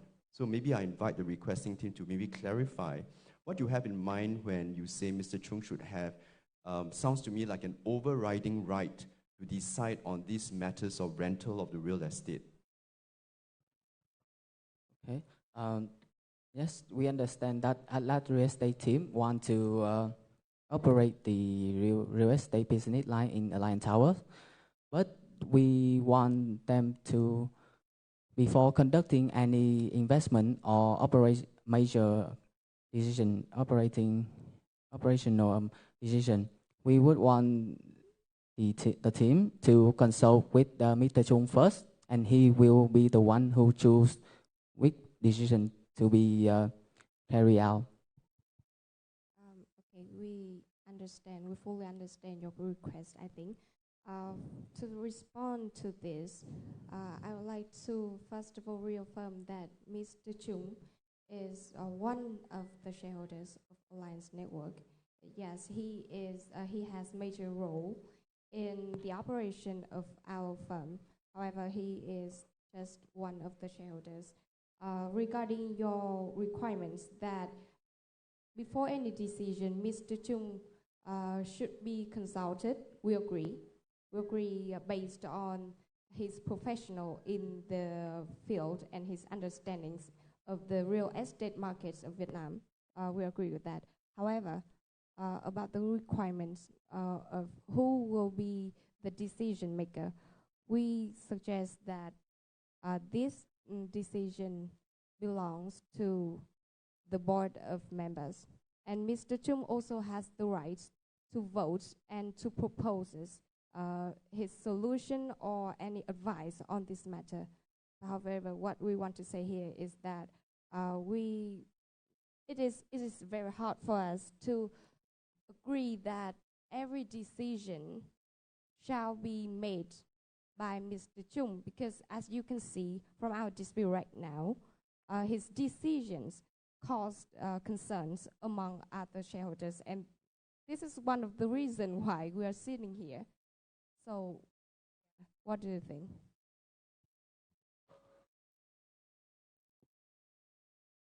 Thank you, DCL, for clarifying the situation right now. So we agree about your suggestion about the major decision will make by the board of shareholders by voting right, and everyone, including Mr. Chung, we also have the right to vote for decisions. Secondly,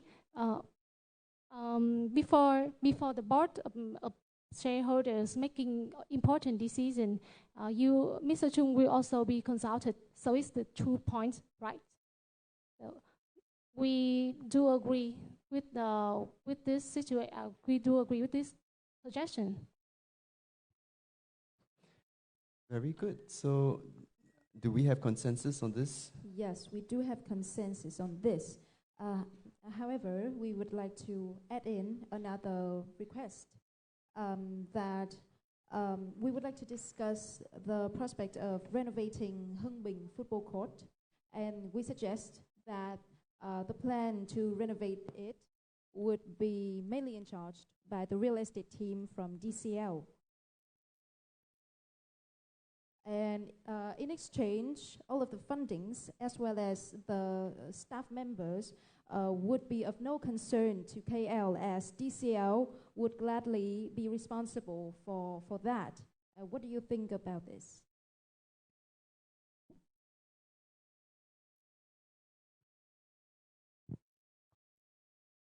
About the Hưng Bình football court, okay. Mr. Chung is open to discuss more about the development of the Hưng Bình court.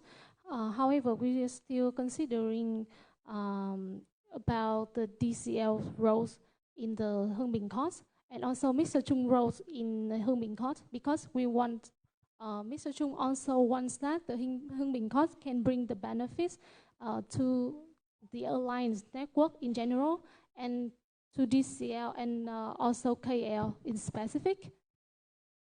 Okay, thank you very much for clarifying on that matter.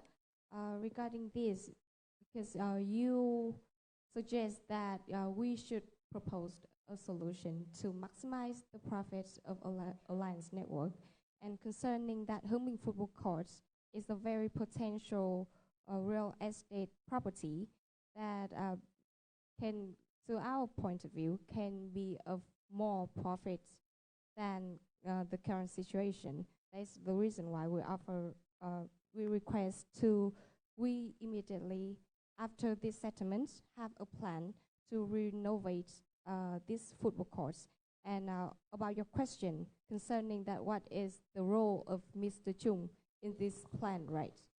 We want to say that as we previously agreed, Mr. Chung will be consulted before any decisions are made regarding the real estate problem. And also we would like to reconfirm that our real estate team will be mainly in charge in this plan. And what we put in exchange is that you don't have to worry or concerned about the personnel and the fundings for this renovating plan, because all of that will be taken care by DCL. What do you think?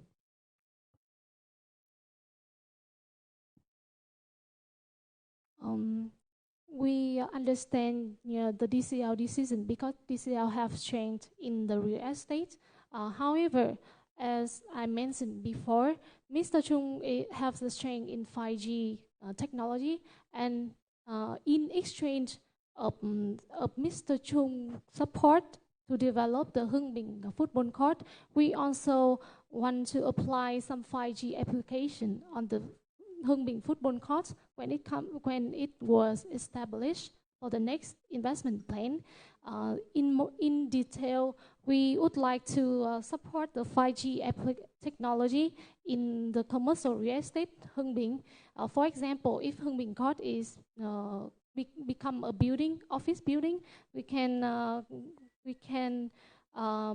develop the risk-free remote control to the office, so that all of our customers can use the most convenient office. Yeah. This is our condition in charge of DCL leading the role in this investment plan. Okay, thank you very much for your offer, and we would like to agree on the offer that you just gave us. Considering it would benefit the mutual interest of Alliance Company. Well, in addition, we would also like to, since we are all on the same page on this, we would like to talk more about the future development and specifically about the technology transfer of in the Alliance Network Company, we offer that we would send our professional real estate team to Vietnam in order to train the staff of Alliance Network Company in the real estate sector, and also our technology would also be transferred for the real estate projects in the future of Alliance Network Company. And in exchange, we hope that we expect that Mr. Chung and KL can send also a group of professionals in the field of telecommunication to also give us some basic knowledge on this problem, on this particular field, considering that Alliance is the company that is specialized in both telecommunication and real estate. What do you think about our offer?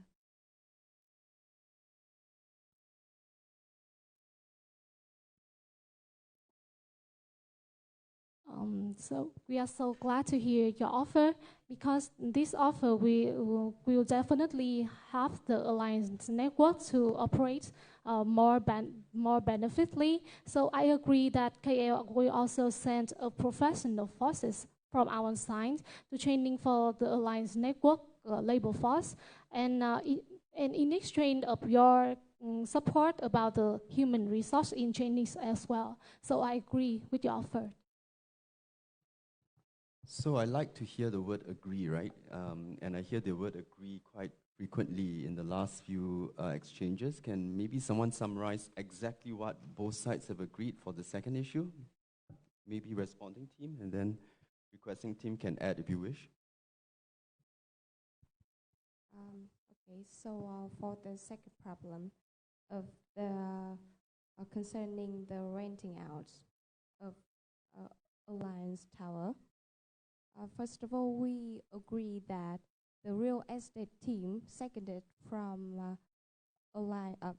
from Atlas Holdings will be in charge of the real estate sectors, and we will also be responsible for the personnel and the fundings regarding the real estate future real estate projects of Alliance Network.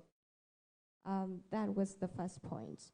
And the second point is that Mr. Chung will be consulted before any before any decisions. However, the decision maker remains to be the board of members. The third point is that we agree to have a plan to renovate the HUNG football courts after this settlement. And this plan will be also in charge by the real estate team from Atlas Holdings. And also about the transfer of technology, both sides mutually agree that we will send teams of professionals to train the personnel of Alliance Network in the field of technology, telecommunication, and real estate. If I missed out any points, please feel free to add in. Thank you. Excuse me, Mr. Tat Lim, I will continue to add a point that maybe you've forgot. We have DCL have a claim on Mr. Chung and want us to explain about why Mr. Chung rents the office building at a lower price under market value, right?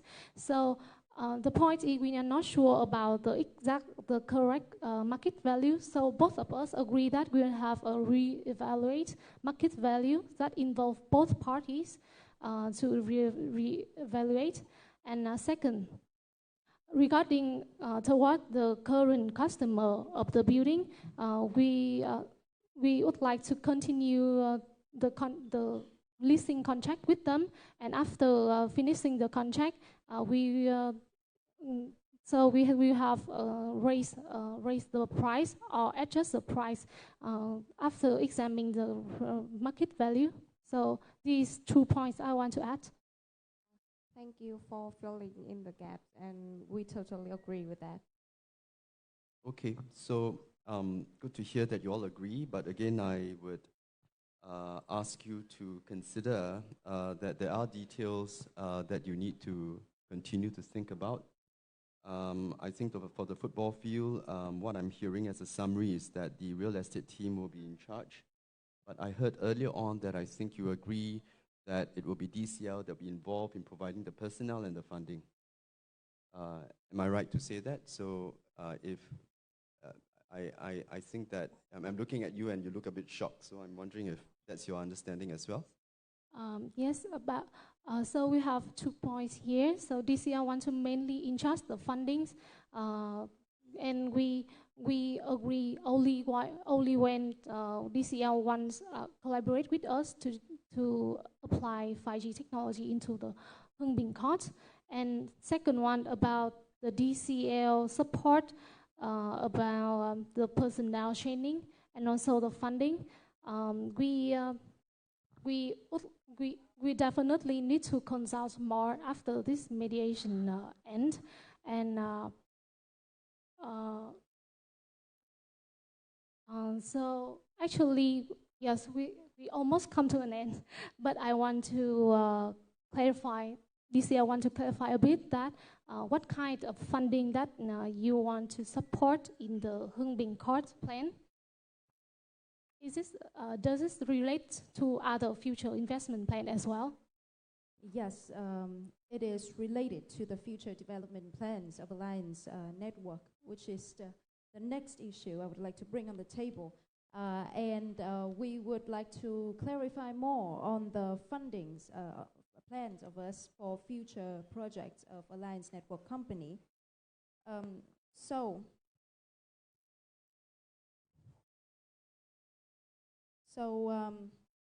about the funding of the future plan, with the international network of partners and banks that we have all around the world, DCL can offer to arrange the financing for the projects of Alliance Network Company in both telecommunication and real estate sectors. And specifically, we can secure a loan from one of the international banks that we are closely connected with to cover the fundings of all of the future plans. And we can provide a bank guarantee to support our business in the Alliance Network Company. And so what do you think about that plan?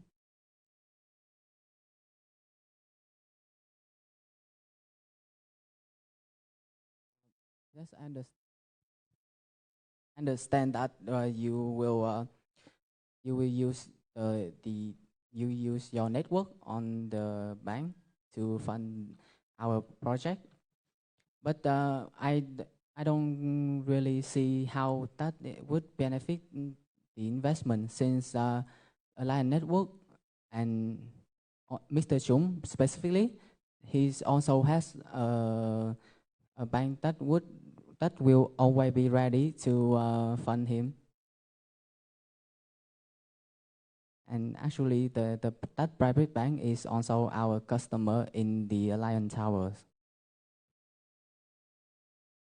So we would like to reconfirm that is what you're saying is that you confirm that Mr. Chung and KL does not need any specific support in the financial fundings of the future projects? No, what I mean is that I don't see how the bank from DCL's side could be more benefits than what we already have.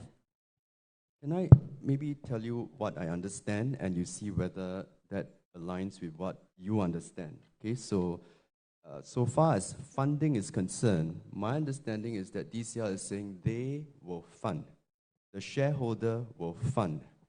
But if you are saying that Mr. Chung and KL also have their own network of banks, it seems to me that you might be saying that we don't need DCL to fund. You will bring in your own funders, and are you saying that KL will fund? Because what I'm hearing from the other side is the funding is actually coming from the shareholder themselves, right? Whereas you are saying that you do have a network, but the network would maybe be relevant only if perhaps you're saying you don't need DCL to consider funding as a shareholder. You're quite happy for the company alliance to procure the funding, or that at the company level, KL, you are prepared to take over the funding and you don't need DCL to provide funding as a shareholder. Thank you, Mr. Tat Lim. But actually, we didn't plan to express our feeling, but we feel that DCL's offer is too good to be true. So, because DCL offer the funding, the personnel training, and we would like to know that. So, is there any conditions that DCL want from us? Because you offer almost the financial and non-financial resources. So we understand your concern. Anything that is too good needs to be questioned, right? About this, considering that we are partners and our mutual interest is to develop alliance network, so every offer of ours is based on this mutual interest. And about your question about our request, we would want to reconfirm that we do have requests to have our real estate team seconded from Atlas Holding from Hong Kong to come to Vietnam and to be in charge of the real estate sectors, and specifically the real estate plans in the future of Alliance Network. And that is our main request. Also, we have requested that we shall start a plan to renovate Hung Binh football courts after these settlements. And this plan would also be mainly in charge by our team. Yes. So thank you, DCL, for explaining it to us. So we are happy to receive the news from you that you offer the fundings and also the personnel training. About the condition of DCL taking the lead role in Hung Binh football courts and also other real estate courts from now on, we would like to clarify that DCL will not take the only and the highest role because you also have to consult with Mr. Chung for the first one, and for the second one, if Mr. Chung have some feedback and also some training points to the project, please well learn it and bring it to the board of members meetings, and we will decision based on the voting. How do you feel about my suggestion? Thank you for your add-in information. We agree that in terms of the Hung Binh football court renovation, as well as other real estate future development plans, we would be mainly in charge. However, we would consult Mr. Chung, and the ultimate decision would be made by the board of members. So we would agree on that. And also, we would like to request, to put on the table another request from us, that in terms of the telecommunications sector, we hope that Mr. Chung can actually provide us with a 5G license directly from the authority, but not in the form of lease like right now, because considering the long-term development of Alliance Network Company, we think that it is necessary to have a sustainable and stable license instead of a lease. What do you think about this request? So about your request to allow DCL to use the license and not renting, right? Can you reconfirm the information? Yes, we want to make some clarification that not DCL to use, but the Alliance Network, our mutual joint venture. What we request here is that Mr. Chung shall be responsible for acquiring such 5G license that we are currently under the lease contract from Intercom. Because we feel that for the sustainable and stable development of Alliance Network, it is necessary to actually possess such license instead of under a lease contract. Yes, thank you. I understand your offer right now. However, I want to clarify that the Intercom is a business partner of Mr. Chung, and Mr. Chung cannot decide if the license can be possessed by the Alliance Network. So, about your offer about let the Alliance Network to possess the 5G license right now, we think that we need more time to consult with the professional legal force and also the representative of Intercom so that we can decide how we can process further with the 5G license. So you would say that this would need to take more time, but do you agree that Mr. Chung will find a way to receive a license directly from the authority for the Alliance Network company? Your opinion has not been raised to Mr. Chung yet before. Yeah. So we will say no at this time because we still need to transfer the information to Mr. Chung so that Mr. Chung can communicate with legal force and the company Intercom. So we say no. Okay, so this is, I think, that a pending decision. However, we truly want you to convince Mr. Chung and also KL that for this current situation, when we are under such lease contracts, Alliance Network has to pay a significant amount annually for that license. And given the fact that we believe in the ability of Mr. Chung as the pioneer in this 5G telecommunication sector, we really hope that you can attempt to convince Mr. Chung for this decision. Thank you, Ms. Chi. As you all know, we are all counsel, so I don't have the right to represent the DCL to convince Mr. Chung, because the only role I will do here is talking about what happened in the median sessions, transfer the information to Mr. Chung so they can have he can have his own consideration. So I will not promise to make a convince or anything that can affect the Mr. Chung's opinions about the 5G license. Okay, we understand. Maybe what both parties can consider, because there's some loose ends, right? There's some loose ends raised by one side, and the other side says we are not able to address these issues because they need to take Mr. Chung's answers and consult with him before you answer. And also, I think responding team or the requesting team had earlier on raised what they ask about the funding. They characterize it as something that's too good to be true. Well, some things in life maybe are good to be true, right? But it's always useful to have clarity, and maybe this is where I think if both sides have certain questions and issues, you might want to, after this mediation, list out what are these issues that you need clarity from the other side, and then set a timeline where you can ask the other side to respond in detail on some of those questions that you have raised.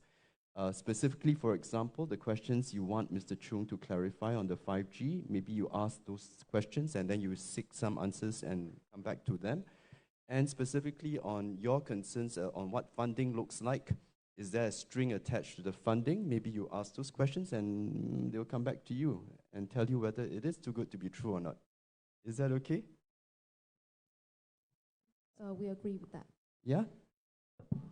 We also You agree with that? Okay, fine. Well, I mean, I have to leave it to you to deal with the finer prints of the in-principle agreement because, you know, it's all well and good to say we agree in principle, but the devil is always in the details, right? So if you agree that that's where we are on issues 1 and 2, then maybe it's timely, and I'm looking at the clock because some of us as mediators do have flights to catch, and we want to be mindful of time. Do we want to move on to the third issue? Yes?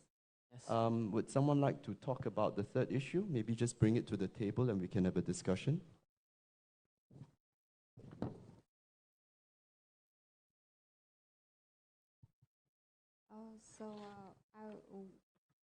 DCL will start first if that doesn't bother KL. Okay, so the third matter we need to, DCL feels the need to bring to this table is the matter of dividend sharing.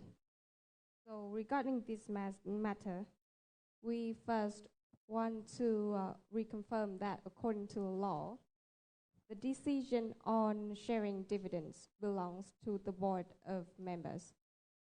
However, from last year, Mr. Chung solely made his own decision to stop sharing the dividends, and this actually deeply concerned and upsets the other shareholders of Alliance Network.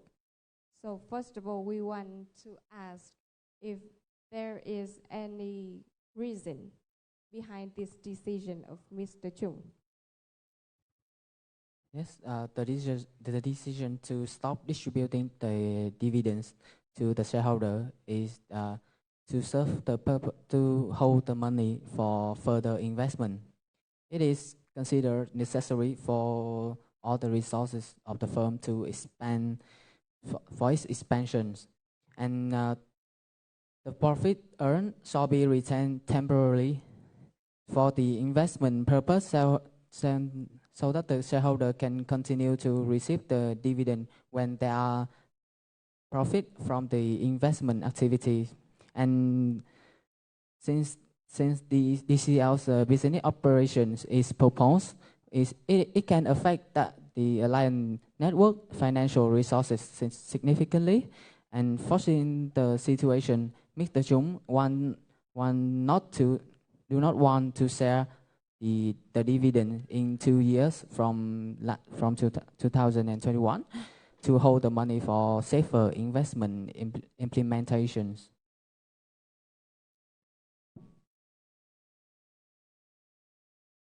Okay, we understand your perspective, but still we stood solid to our ground that it is still a matter of the law of enterprises in Vietnam, that it is the decision of the board of members, not the director, solely the director himself. So I can see that there is a disagreement between us now on this matter. And just to add in, we truly understand the reason why Mr. Chung decided to stop sharing the dividends. However, concerning that, previously we have, I can assume that we have solved the problem of financing regarding the future developments of Alliance Network. So what is your proposal? After we solve the problem of Mr. Chung's concern, do you still think that you will keep your decision to stop distributing dividends?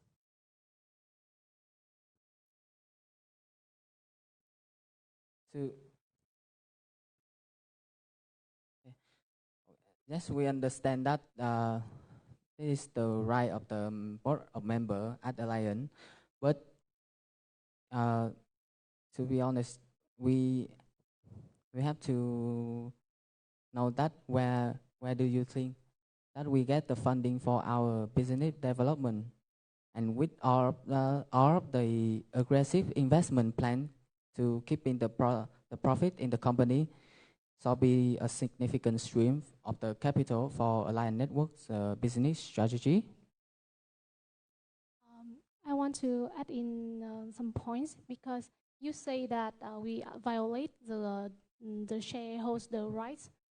So we explain that we only hold the dividend for 2 years so that we can have money for safer investment implementation. So if we still distribute the sufficient dividend to shareholders, following the rights that you said before, where is the fund we can find? The funding we need more about the funding information if we still want to continue the investment plan. Well, from our understanding, we already agreed on the plan of funding for the future plans of Alliance Network Company, but we understand if you feel like you still want some sort of insurance for the funding in the future. However, we still want to request that you propose a part of the dividends to be shared among the shareholders of Alliance Network Company. So what is your suggestion on this matter? So before they answer that question, which is a valid question, I'll ask you whether I understand this correctly. It seems to me both sides have agreed that the principle under Vietnam law is that the decision of whether dividends ought or ought not to be declared is within the remit of the board of directors. That's what they've said, and that's what you have agreed as well. If that's something which I understand correctly, would it not be something that seems to me that you have consensus and moving forward that the board would simply decide this in future? Is there a need to discuss this issue is what I'm saying? Yes, so this is exactly what we want to hear from them. Right. If they have any proposal regarding a mechanism in which we can annually share the dividends. But, and before the answer, wouldn't this be then a subject for the board of directors to decide? Yes, we confirm that. Right, and what's your view on this?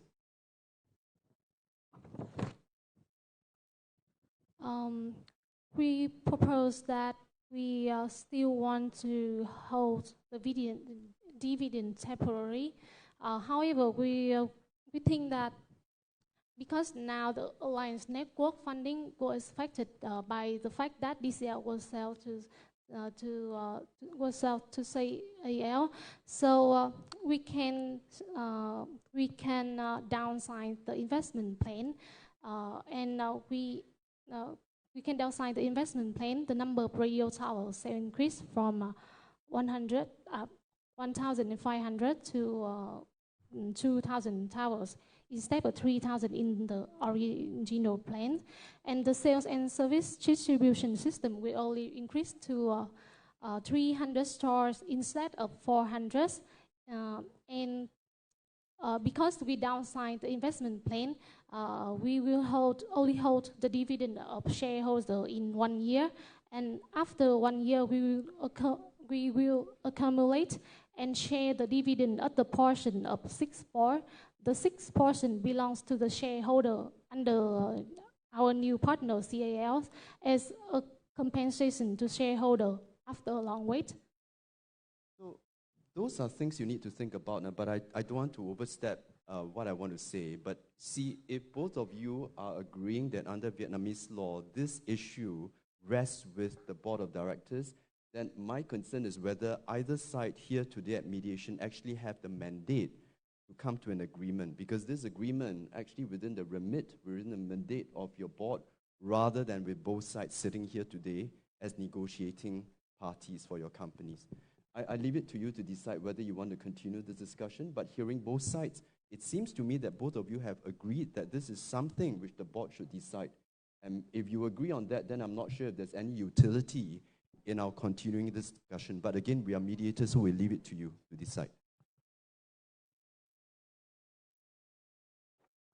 From our side, We agree that this is within the capacity of the board of members. However, we request that after these settlements, we will expressly provide in the shareholder agreements that the final decisions belongs to the board of members to avoid any unilateral decision happening in the future. Because yes, we really want to prevent such an event in future. What do you think about that? Okay, and I understand. So, Ms. Ming, you have something. So, yes, I understand that the right to make key decision is belong to the board of member. But what if the board of member share two different opinion on one matter, like 50-50 voting is a possible result of a meeting. So who will be the key person to make the final decision? Because Mr. Chung is the managing director of Alliance Network, so we think that Mr. Chung still have the rightful right to make that final decision.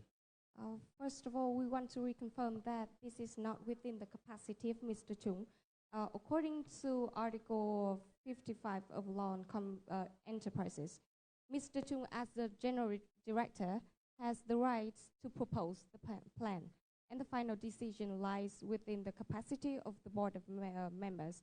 And for our request that we have a clear mechanism on dividend sharing, we believe that is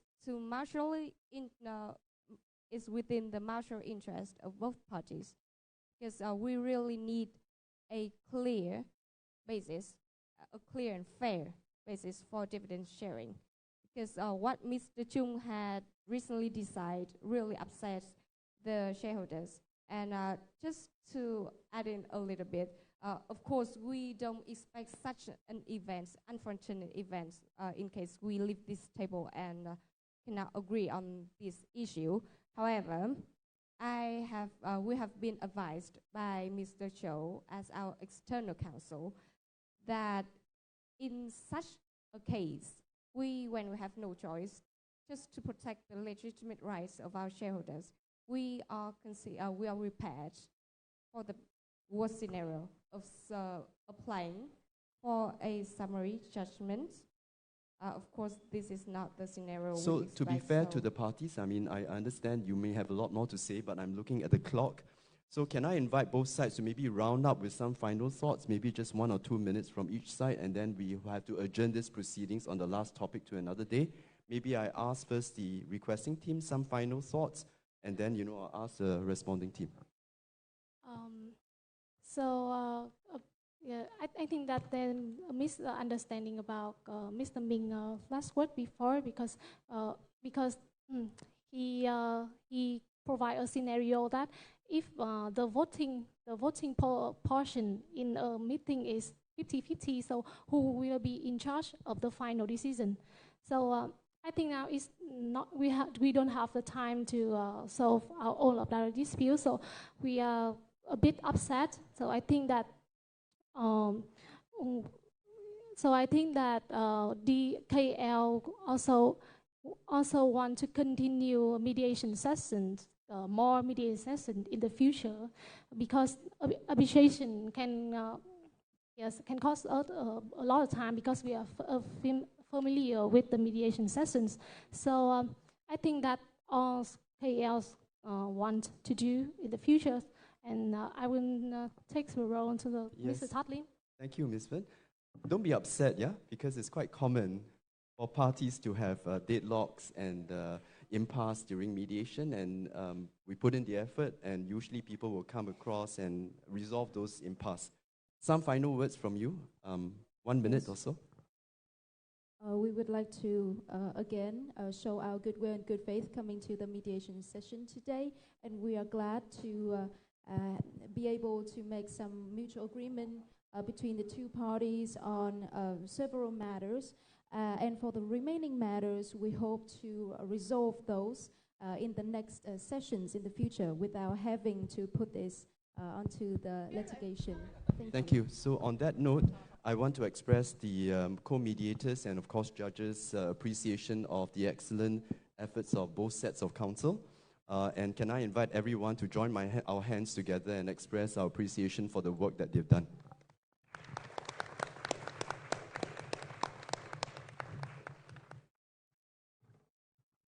So good job. So will there be someone else? I think the judges will need to confer. We will move to another room, right? Okay.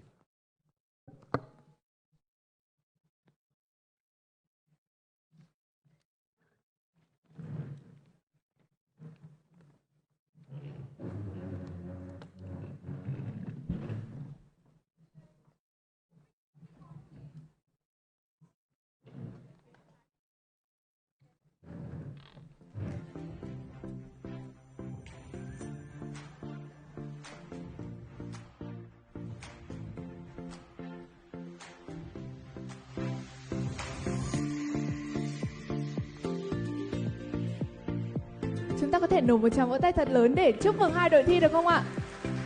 Và ngay sau đây thì xin mời Tarat và Compass chúng ta sẽ di chuyển về vị trí danh dự cũng như là chờ đợi trong thời gian ban tổ chức của chúng ta cùng đưa ra những bình luận cũng như là kết quả chung cuộc của chương trình ngày hôm nay.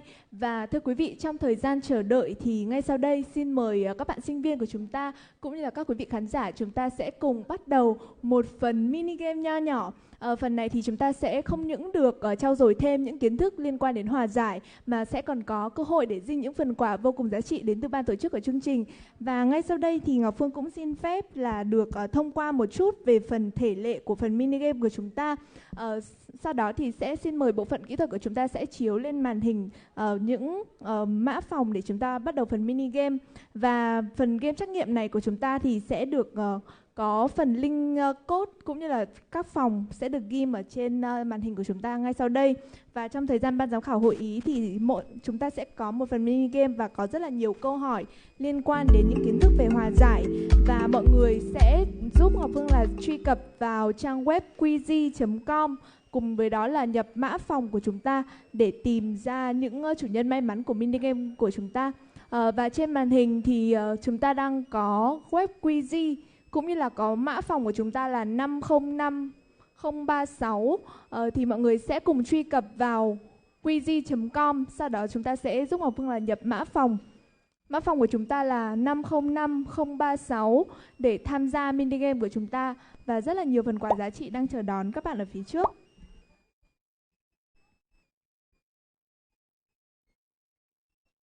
Và về cơ cấu giải thưởng thì ban tổ chức sẽ chuẩn bị ra 3 phần quà dành cho 3 người đạt điểm số cao nhất trong bảng xếp hạng của chúng ta ngày hôm nay. Và có lẽ là trên màn hình đang có một số bạn đã join vào trong phòng của QUIZI.com. Và các bạn hãy nhanh tay, chúng ta sẽ có khoảng từ 2 đến 3 phút để cho các quý vị khán giả của chúng ta cùng đăng nhập vào QUIZI và tham dự mini game này ạ. Hiện tại trên màn hình thì đã có những khán giả đầu tiên của chúng ta tham dự rồi ạ.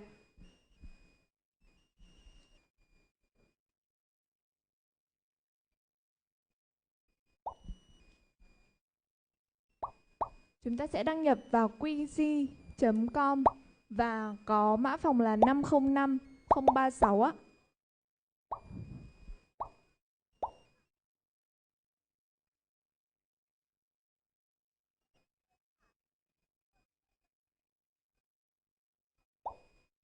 Chúng ta sẽ có khoảng 15 câu hỏi và trong đó thì các bạn sẽ phải tìm ra một đáp án chính xác nhất cho mỗi câu hỏi.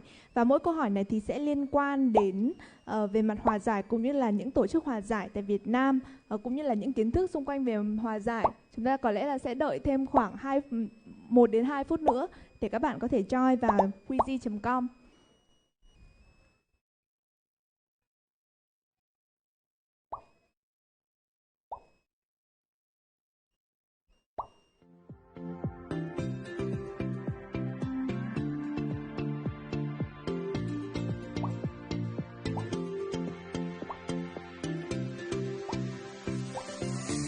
Vâng ạ, đã thấy có khoảng 35 khán giả, rất là nhiều khán giả đã tham gia rồi ạ. Các bạn hãy nhanh tay. Thời gian chắc là sẽ dành cho các bạn khoảng 30 giây đếm ngược.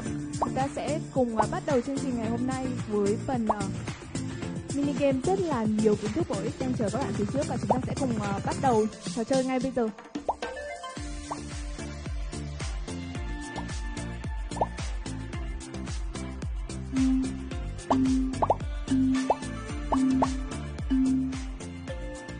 Và đối với câu hỏi đầu tiên thì chúng ta sẽ cùng chờ đến câu hỏi đầu tiên ạ.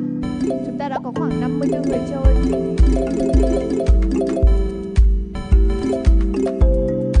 Câu hỏi đầu tiên của chúng ta là theo luật hòa giải ở cơ sở thì hòa giải ở cơ sở được hiểu như thế nào?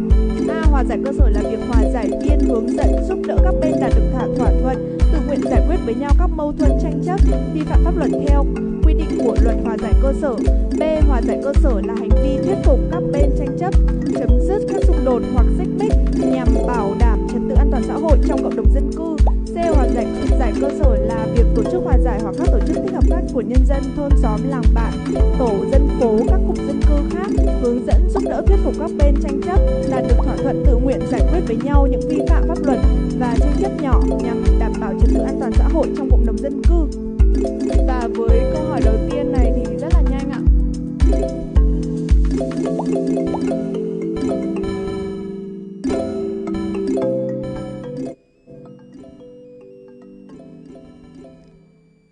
Có khoảng hơn 50% câu trả lời là chính xác. Có lẽ là ngay câu hỏi đầu tiên thì đã rất là hóc búa đúng không ạ?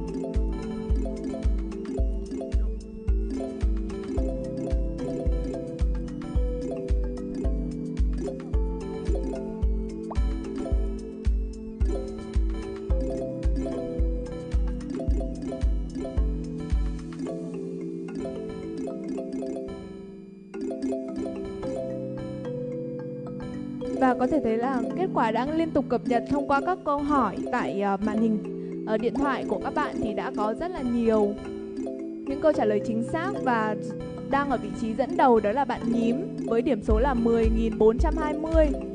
Bạn Thảo Phương là bạn đang xếp ở vị trí số 2. Số 3 là bạn NHN với 8.270 điểm. Và chúng ta đã có một số sự đảo ngược về mặt vị trí. Lúc này thì bạn Chuổng đang là bạn xếp vị trí số 2, Nhi Hoàng đang ở vị trí số 3.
Và có lẽ là chỉ còn khoảng 30 giây nữa thì chúng ta sẽ kết thúc phần mini game ạ. Và hiện tại thì vị trí đầu tiên đang là bạn Phan Ngọc, vị trí số 2 là Lala và vị trí số 3 đang là Nhi Hoàng. Các bạn hãy nhanh tay để giành những vị trí cao nhất của chương trình.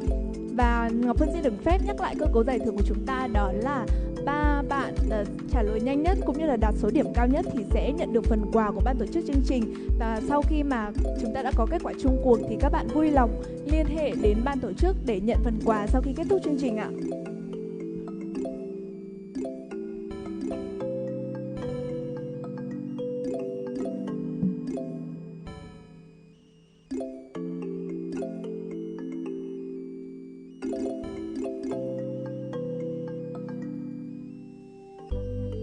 Và chúng ta đã có kết quả chung cuộc ở vị trí số 3. Chúc mừng bạn Nguyễn Hải Anh. Vị trí số 2 là La và vị trí số 1 giành giải nhất của mini game của chúng ta là Phan Ngọc. Và có thể thấy là thông qua những cái câu hỏi trong phần mini game này, có những câu hỏi rất là khó và các bạn cũng đã hoàn thành xuất sắc phần thi của mình. Bạn Phan Ngọc chỉ có câu 4 và câu 5 là sai thôi, còn đâu các câu còn lại là chính xác. Bạn La thì có câu 6 và câu 8 trả lời chưa chính xác, còn bạn Nguyễn Hải Anh thì có câu số 11 chưa chính xác. Xin được chúc mừng các bạn, và 3 bạn đó là Phan Ngọc, La và Nguyễn Hải Anh cũng chính là những chủ nhân của phần quà, phần mini game của chúng ta ngày hôm nay. Các bạn hãy vui lòng liên hệ với ban tổ chức sau khi kết thúc chương trình để nhận được phần quà. Có lẽ là trong lúc này thì các bạn cũng rất là mong muốn được nhận luôn những phần quà đến từ mini game của chúng ta. Sau đây thì Ngọc Phương sẽ xin phép mời các bạn có nickname đó là Phan Ngọc, La và Nguyễn Hải Anh sẽ di chuyển lên sân khấu để nhận quà từ ban tổ chức ạ. Không biết là Phan Ngọc, La và Nguyễn Hải Anh có trong hội trường không ạ? Xin mời các bạn hãy cùng di chuyển lên sân khấu để nhận phần quà đến từ ban tổ chức chương trình ạ.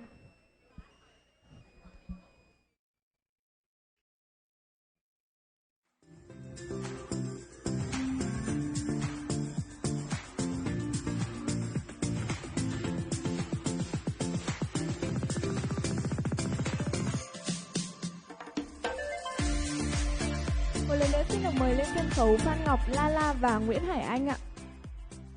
Sẽ lên sân khấu để nhận phần quà mini game của chúng ta ngày hôm nay. Đã vượt qua rất là nhiều đối thủ xuất sắc để giành phần thưởng ạ. Chúng ta đã thấy hai bạn nữ rất là xinh đẹp ạ. Xin mời các bạn sẽ di chuyển lên sân khấu ạ. Không biết là còn một chủ nhân cuối cùng của chúng ta thì bạn đang ở đâu ạ?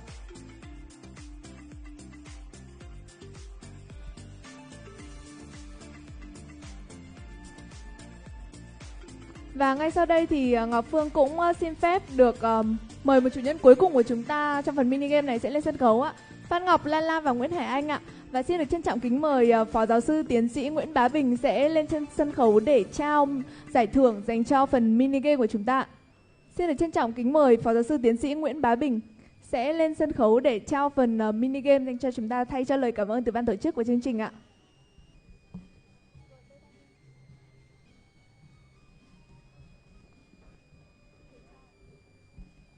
Xin được chúc mừng 3 cô gái xinh đẹp của chúng ta đã xuất sắc vượt qua phần mini game với những câu hỏi rất khó liên quan đến hòa giải.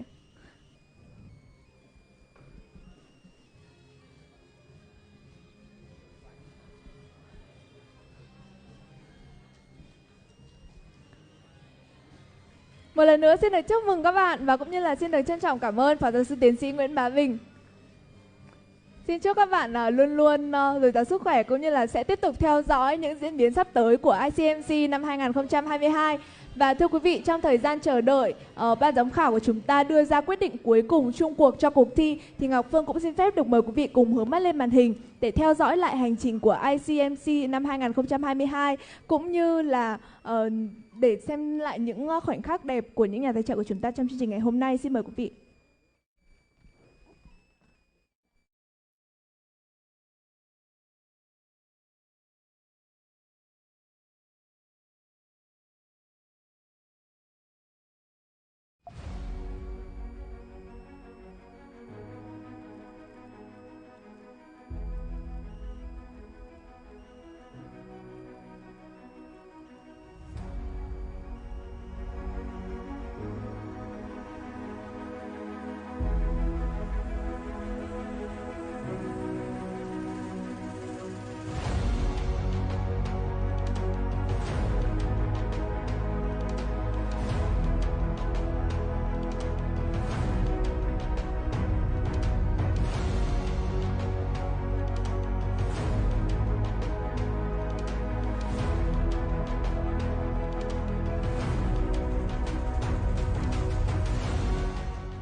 all the team of the ICMC are very good, and they are read the document very well, and then they did a research very carefully, and then during the mediation sessions they act very well. And also they try their best to exercise some skills in counsel skills for mediation.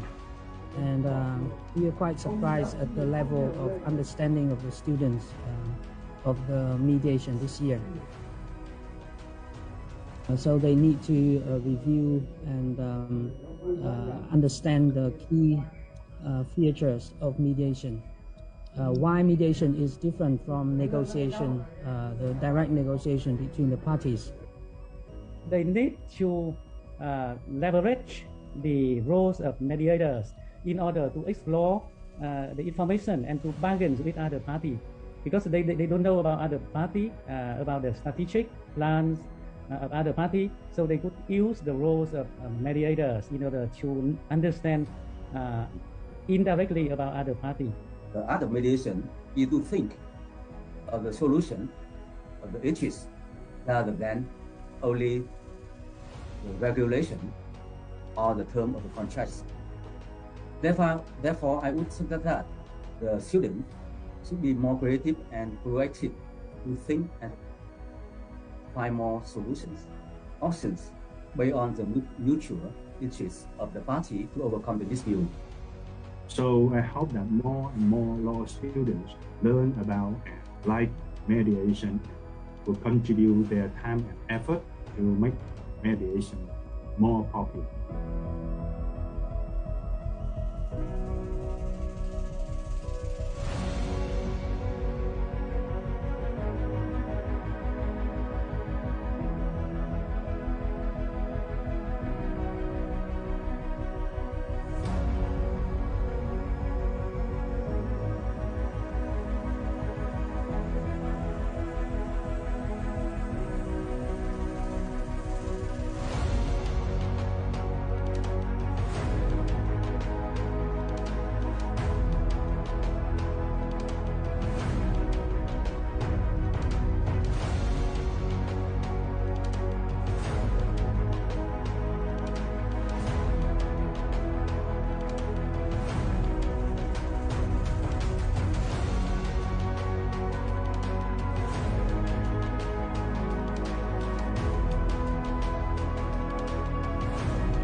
all the team of the ICMC are very good, and they are read the document very well, and then they did a research very carefully, and then during the mediation sessions they act very well.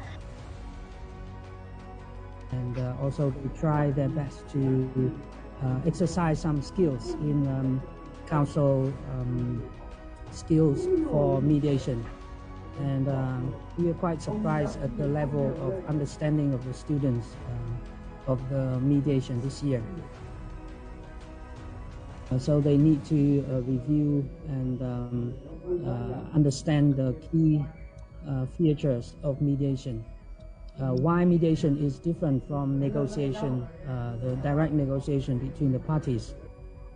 They need to leverage the roles of mediators in order to explore the information and to bargain with other party, because they don't know about other party, about the strategic plans of other party, so they could use the roles of mediators in order to understand indirectly about other party. The art of mediation is to think of the solution of the issues rather than only the regulation or the term of the contract. Therefore, I would suggest that the student should be more creative and proactive to think and find more solutions, options based on the mutual interests of the party to overcome the dispute. So I hope that more and more law students learn about and like mediation, will contribute their time and effort to make mediation more popular.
Sau một hồi hội ý thì ban giám khảo vòng chung kết của chúng ta đã quay trở lại lên sân khấu, và ngay lúc này thì Ngọc Phương xin được phép mời lên sân khấu đội thi Tarat và Compass sẽ quay trở lại sân khấu để lắng nghe những lời nhận xét đến từ ban giám khảo của chúng ta.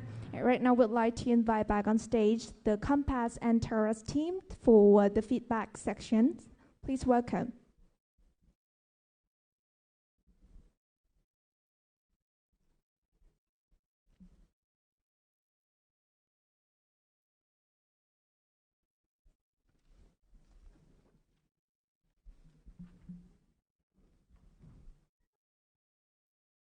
Và các đội thi của chúng ta đã quay trở lại sân khấu. Ngay bây giờ thì Ngọc Phương xin được phép mời ông Tat Lim, đại diện cho Aequitas Law LLP sẽ đưa ra những lời nhận xét đầu tiên dành cho các bạn.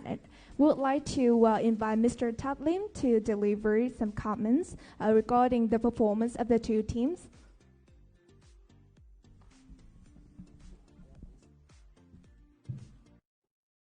So thank you. The judges all have certain comments that we would like to make, but I'm going to first hand over to Judge Tony to make the comments first, and then each of the judges will have something to say. So I hand it over to you. Thank you. Firstly, I have to say this is not the first time we met, both parties, both teams, and I congratulate both of you because both your teams have improved a lot from just yesterday, okay? So it's really a good thing to see from the church position. And we hope that after today you even improve further. I now will go into details of the content of your discussions, of your negotiation, assisted by the mediators. The reason is because this is the last one, so I don't have to hold back any information that previously I could not share with you why this information has been here. Everything in the main general information or in the confidential part, all these pieces of information are there for a reason. So you need to utilize this and work, interact with the mediator and the other party to maximize the interests of your client, and of course to reach agreement as much as you can. So I will go to the Compass first. I think you are representing Mr. Chung and his family business, right? So your interest in the first place would be something related to what Mr. Chung wanted most. And what he wanted most, he want money. He wants to expand his empire, right? He wants to be the #1 in the 5G. So my advice when you start with the agenda is to get something related to what you can get in the first place. So when the order of the issues from the other side come up on the table, please do not be shy. Try to take up the opportunity to revise it, to make comments, and pick up what you think should be addressed first. Let's say, for example, you want to talk about the 50% shares. That definitely Mr. Chung has feeling that he has lost something, right? Or about the dividends of the shares and the investment. So that's a first comment. The second comment is that you have missed some golden opportunity to utilize the mediators when you were in trouble. I can see a few points where you could have asked us to go into the private room and share your real problems. For example, KL wants to settle the 150,000. It is really a shame for Mr. Chung to be shown to other shareholders that he is spending the company's money for his own interest. He doesn't want to talk about it. he wants the other side to let it go. And because you cannot like deal with that, you had been struggling with the other side when they try to request for transparency. They request for the auditor, the reports, financial reports, anything coming from Mr. Chung, and then promise and so on and so forth. But actually, the commonality between you two is that because we are here for the future, not for the past. If Mr. Chung doesn't want to talk about the past, you may be able to ask the other side, don't ask about the past of our director. I mean, he has a face to keep. He doesn't want to lose face. So by accepting that, if he turned out to be, after the like transparent auditing, if he turned out to be the one who drawing the money of the company for his like personal interest or other business not related to the firm, he is going to apologize to the other side, to the shareholders, right? And he will look very bad in front of the shareholders. So what instead you wanted to do is to talk in privacy with the mediator and share about this problem of Mr. Chung. Something like that, just for you to think about.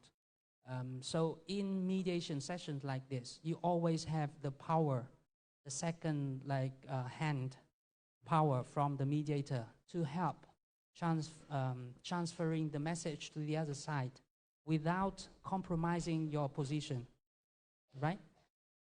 And if you could have done that, it might give you like more points, and also in real life, it will be better that you can talk to a third person about something that you don't want to share to the other side. You cannot tell the responding party that, oh, in fact, Mr. Chung is a bad guy. He has been spending the money, the company's money for his own interest.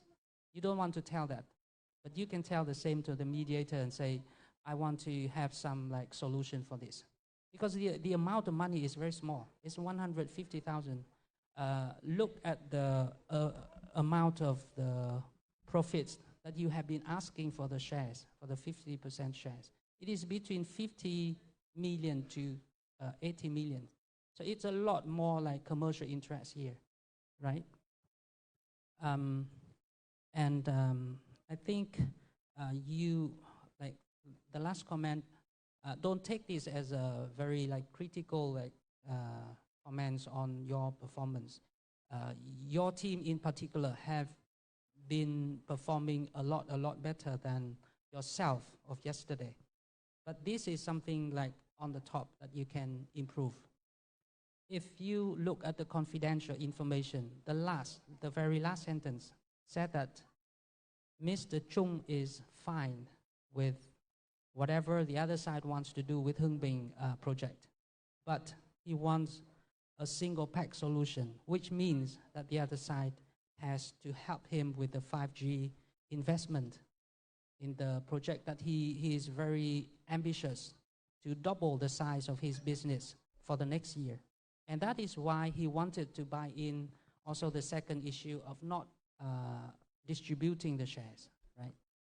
So in real life, if your client asks you to have a single package like that, you would want the agenda, again, go back to the list of issues. You want the agenda to be in an order that you can manage that these issues together. Instead, the other side asks for the misconduct and the transparency to start with.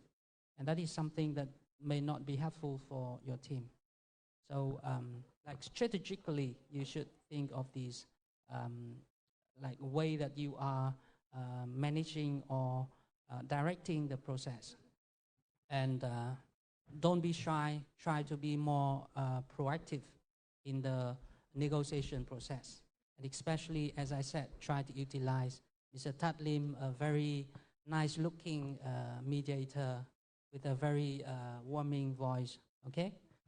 For the feedback for the responding team, I think you have improved in, I don't want to say into too much details from what yesterday and today, but I think the good point on your team is that you have been always following a consistent and proactive approach to the other side. You are very transparent, you are very open and try to solve the issues. What I can comment on, but I'm hoping that the other judges will give a lot more details for you, is that you should not start with something bad for the other side. Because you start the list with the misconduct of Mr. Chung. So you come here to try to solve the disputes on a cooperative manner. Then in real life, nobody start the conversation with saying the other side is a liar or the other side is a very bad guy, a very bad conduct. But instead, you choose the two most critical issues to start with. One, the misconduct in spending the money of the firm. And secondly, the misconduct in renting it out to a related business at a low price. So these are not very helpful to start with. Try to start with something fruitful, something in common that you can seek the agreement from the other side. I think that's as much I want to comment on your performance. But well done for today. I pass on. So, Judge Dhoni, thank you for your compliments regarding the soothing voice. I want to preface my comments by saying that these comments do not take away the fact that I've enjoyed today's session tremendously. I think that both of you have been very realistic in the way you negotiate. And it's a pleasure to sit in students' competition and have that degree or the level of competition that you've given to us today. So kudos to both of you. The second thing I want to preface is to say that my comments, again, are targeted at maybe giving you some thoughts to think about for the purpose of future mediation competitions, right? Whereas we recognize that your conduct as a negotiator in competitions actually would differ from your conduct in real-life mediations, there is a particular system and style and technique that international judges look for if you are participating in international competitions. And I hope to give you a flavor of some of that, just 2 points each side that you may just think about it as you carry it away from the finals today. So first of all, my comments to both Mr. Min and Ms. Vin from the team of the requesting party. Well, I enjoyed your working as co-counsel. I think it really was well done. I mean, I think what was good was that we saw both sides yesterday and we could see the incremental improvement, and I was really encouraged. I thought that something that you might want to consider, right, in future competitions is in your opening statement, right, both of you gave very deliberate, very short opening statements. In fact, Mr. Min actually gave a question as an opening statement. The difficulty of an opening statement is, first of all, you have to ask yourself, what is the purpose of counsel or client's opening statement? It is not to make points, typically, because the points are already known to everybody, including the mediator. Typically, the opening statement is what, in English, we might call setting the stage. It is to create rapport. It's to tell the other side that, you know, I'm composed, I'm considerate, as counsel, I'm measured, and I'm here to do business with you. It's to give confidence to the other side that you're not here just to pound their case and to say they have a lousy case theory. I'm a better lawyer than you. If we go to trial, you know, I think we'll prevail. It's not for that purpose. For in mediation, the opening statement gives you a chance to demonstrate your mastery of the facts, to know if you're external counsel, you are able to say, look, I'm here to assist my client to settle, but, you know, make no mistake, if we don't settle, this is where we are going to do. This is where we will be if we go to arbitration. Our case theory is strong, and I'm going to be the person that you have to face. You may not want that. You know, it's that kind of thing for external counsel. For the client and for the internal counsel, it is for you to set that tone to say, you know, we are invested today, committed to working alongside you in a collaborative way to find a solution, right? And those things are important in the opening statement. So I invite you to consider next time, if you are delivering an opening statement in a mediation context, and make full use of the time. I counted that you probably took no more than 2 or 3 minutes, the both of you. No, expand. Give it 5 minutes at least. Say more, right? So that you are able to provide all the context that I suggested that you make, so that you use it effectively. The other thing that I think maybe you want to consider is what Judge Tony already mentioned, right? Making use of the mediator. In the international mediation competitions, you will constantly hear the judges saying, make use of the mediator, make use of the mediator. There's a good reason why you do that. You know, when you are actually involved in mediation, the clients are paying you legal costs, right? Of course, in-house counsel will be paid your normal salaries, so sorry about that. Huh? But the external counsel are paid based on time. But you are paying the mediator to be there. And mediation costs may not be cheap. A typical one-day mediation in an international forum may cost the client upwards of USD 10,000. Right, so you're not going to let the mediator sit there, twiddle thumbs, look at the handphone, make a few messages without being engaged with you. You need to involve the mediator. And you might want to consider, for the purpose of competitions, to purposefully ask for a private caucus. Again, as I mentioned yesterday, if nothing else, to demonstrate that I know that in mediation there is such a thing called a private caucus, and I'm showing you, the judges, that I know what to do when we go into a private caucus. And this goes to the students there as well. If you're involved in the mediation competition, look at the criteria, know what the judges are expecting, and call for that, right? So that's something that maybe you want to bear in mind. Showcase your spectrum of capabilities. That's what you're here to do. So the last thing I would say before I leave this and move on to the responding team is, the mediator, bear in mind, is not a judge. He doesn't have the status of a judge, neither does he have even that status of an arbitrator. You must be willing to engage the mediator, and feel free to push him or push her in a way that you think the discussion will help you meet your objectives. So if you disagree, don't be so shy. You know, you need to say, well, you know, Mr. Lim, I hear what you say, but you know, with respect, I disagree.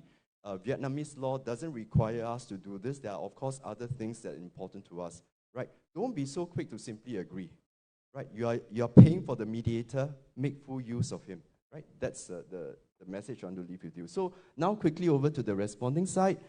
2 things. First of all is, let me talk about driving the negotiations, right? Advancing your interests, working through the dispute. I actually like the fact that you are very assertive.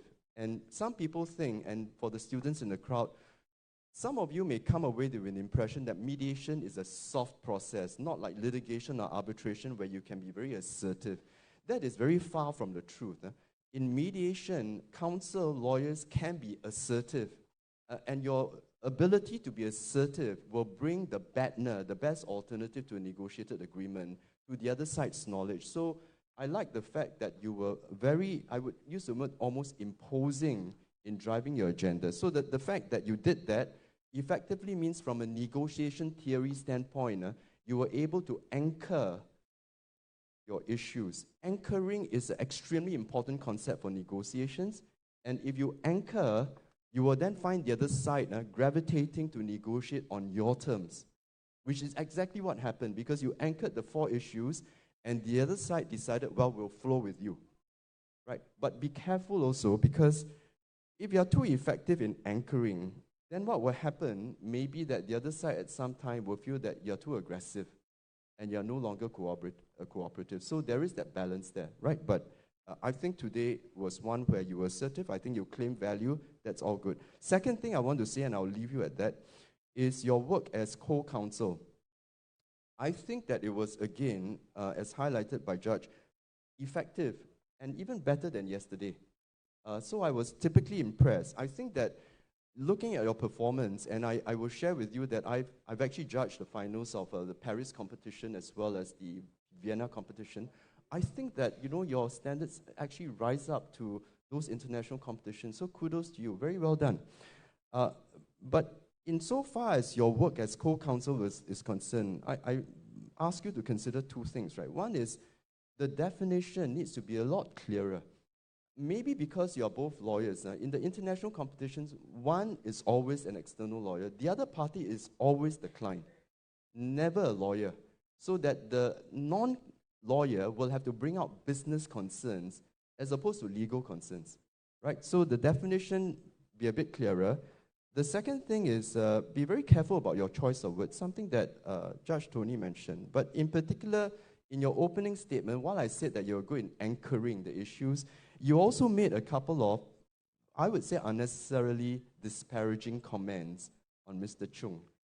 You said that he committed misconduct. Query whether it's necessary, because as I said to you, if your opening statement is to generate rapport, the last thing the other side wants to hear is for you to call their managing director and their boss someone who is committed misconduct, right? Immediately they'll turn off and they become combative with you, right? So I leave you with those thoughts, but overall to both teams, you know, thank you so much, because I think it was really a well-rounded, great performance from both sides. Thank you.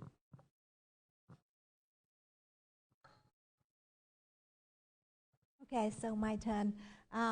First of all, congratulations to both team. You've done a good job today. Compared to yesterday, yes, I do agree with the other judges that you do much better.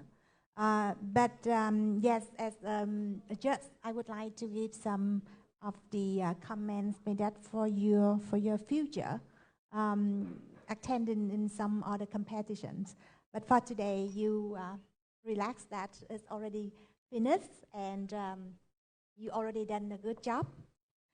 So I will do my comment first on my right side for the team. First of all, before going into details about each team, I would like to maybe put again the difference between direct negotiation and using a mediator. The difference that you can use mediators at for private meetings so that you can clear your concerns, or if in the case both sides feel like you don't really understand the intention by the other party, why they keep saying that, you can use the mediator to, maybe you can ask them to have a private meeting with you so that you can maybe ask them to convey your message, or some other ways to find out the issues that you don't really understand how to further develop the settlement. Otherwise, it's just keep one asking for the evidence, the other side asking for the reason and everything. So I think both sides, maybe you are too engaged to the negotiation that you forget you have mediators. So so that first comment. So in details, I like the way for your team that you use. You have take the lead in negotiation, in the ways that you propose agenda, in the ways you very actively in proposing the solution, and you use some nice work that I like. For example, you say that to avoid tension at the meeting, I propose to do blah blah. So that's a nice way for starting the negotiation. But sometimes you may see that sometimes it's stuck because you just keep talking one solution, and the other side they don't agree. Yeah, so sometimes you need to find out the other strategy, the other approach to maybe to exit the deadlock. Yeah. For example, when you propose to provide financing, you just keep saying that you propose financing, you provide financing to the projects of the company without giving the reason why. And the other side say, it's too good to be true. Yes, it's too good to be true, but I understand that because you want to propose that to take a return that they have to pay dividend. correct? That's what you already say for the next issue. But when they keep saying it's too good to be true, you didn't mention that, okay, I propose that because it relates to the next agenda, the next issue of the agenda that we want to discuss. So now I want to maybe discuss that issue so that we can have a full picture of why you propose financing, for example. That's maybe some way that you can consider later. But for the Compass team, you did great today because you have maybe cooperate better than yesterday. That's what we can say because you both sides have been cooperate with each other. However, it seemed to me that only one has been run the show compared to the other team. It means that most of the case, Vang would be the one who speaks, not Mr. Minh. I mean, the percentage of talking mostly on Vang. That's not an issue. However, I believe that there should be some way to improve that so that both of you have the chance to show your talent to the judge.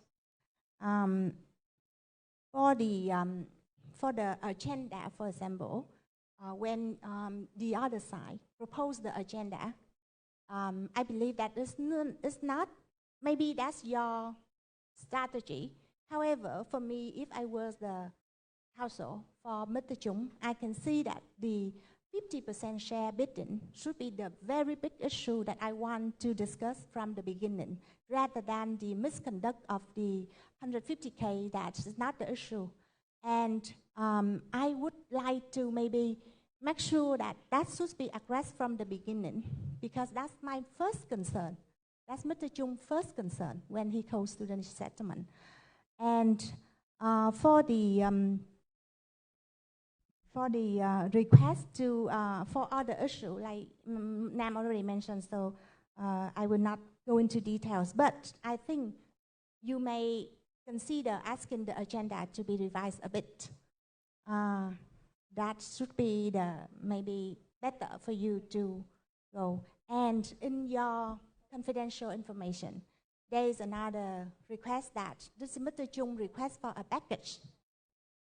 But I didn't see that you request for a package.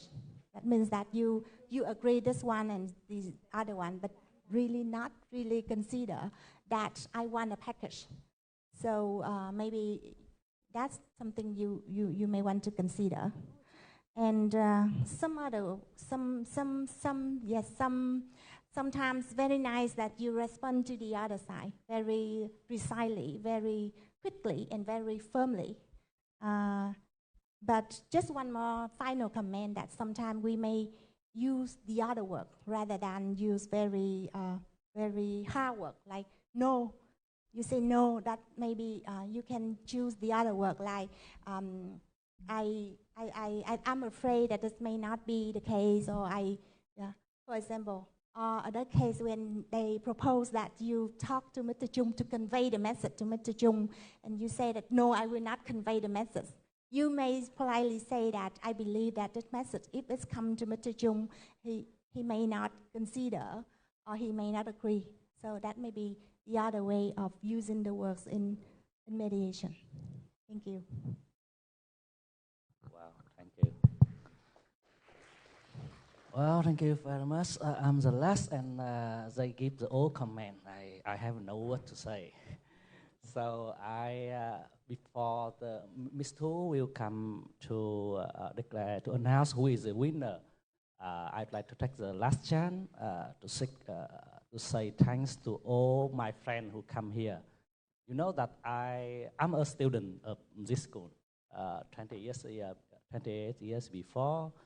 And first of all, I would like you all to say the big thanks to Tony Nam, the author of the case for the mediation. Yeah, please, Nam, please. He comes from the Diplomatic Institute, Học viện Ngoại giao, right? And the second, of course, we say the big thanks to another friend, Tat Lim, from the NUS, the National University of Singapore. Please. And my very dear friend, Madam Quyên, from the Law University of Ho Chi Minh City. Yeah. And to be honest, and the last, I would like to say big thanks to Professor Nam from the National University of Economy. Yeah. And we all agree that we have a compass team, right? Because we all argue that why they are very, very nice. Because they are students of Professor Nam. A very, very nice professor. A man who always say, yes, yes, yes. I never seen him say no anything. So yesterday, when we decide to choose Compass to become a team of this final, to be honest, we are so worried. Because you remember that yesterday, you say yes to everything, and we got the semi-final round very easy, and even we have a 5 minutes or 10 minutes to tea break. So we are very worried because on the right side, they are very aggressive. So, and anyhow, congratulations, because I think that compared to your version yesterday, you're much better compared to the yesterday.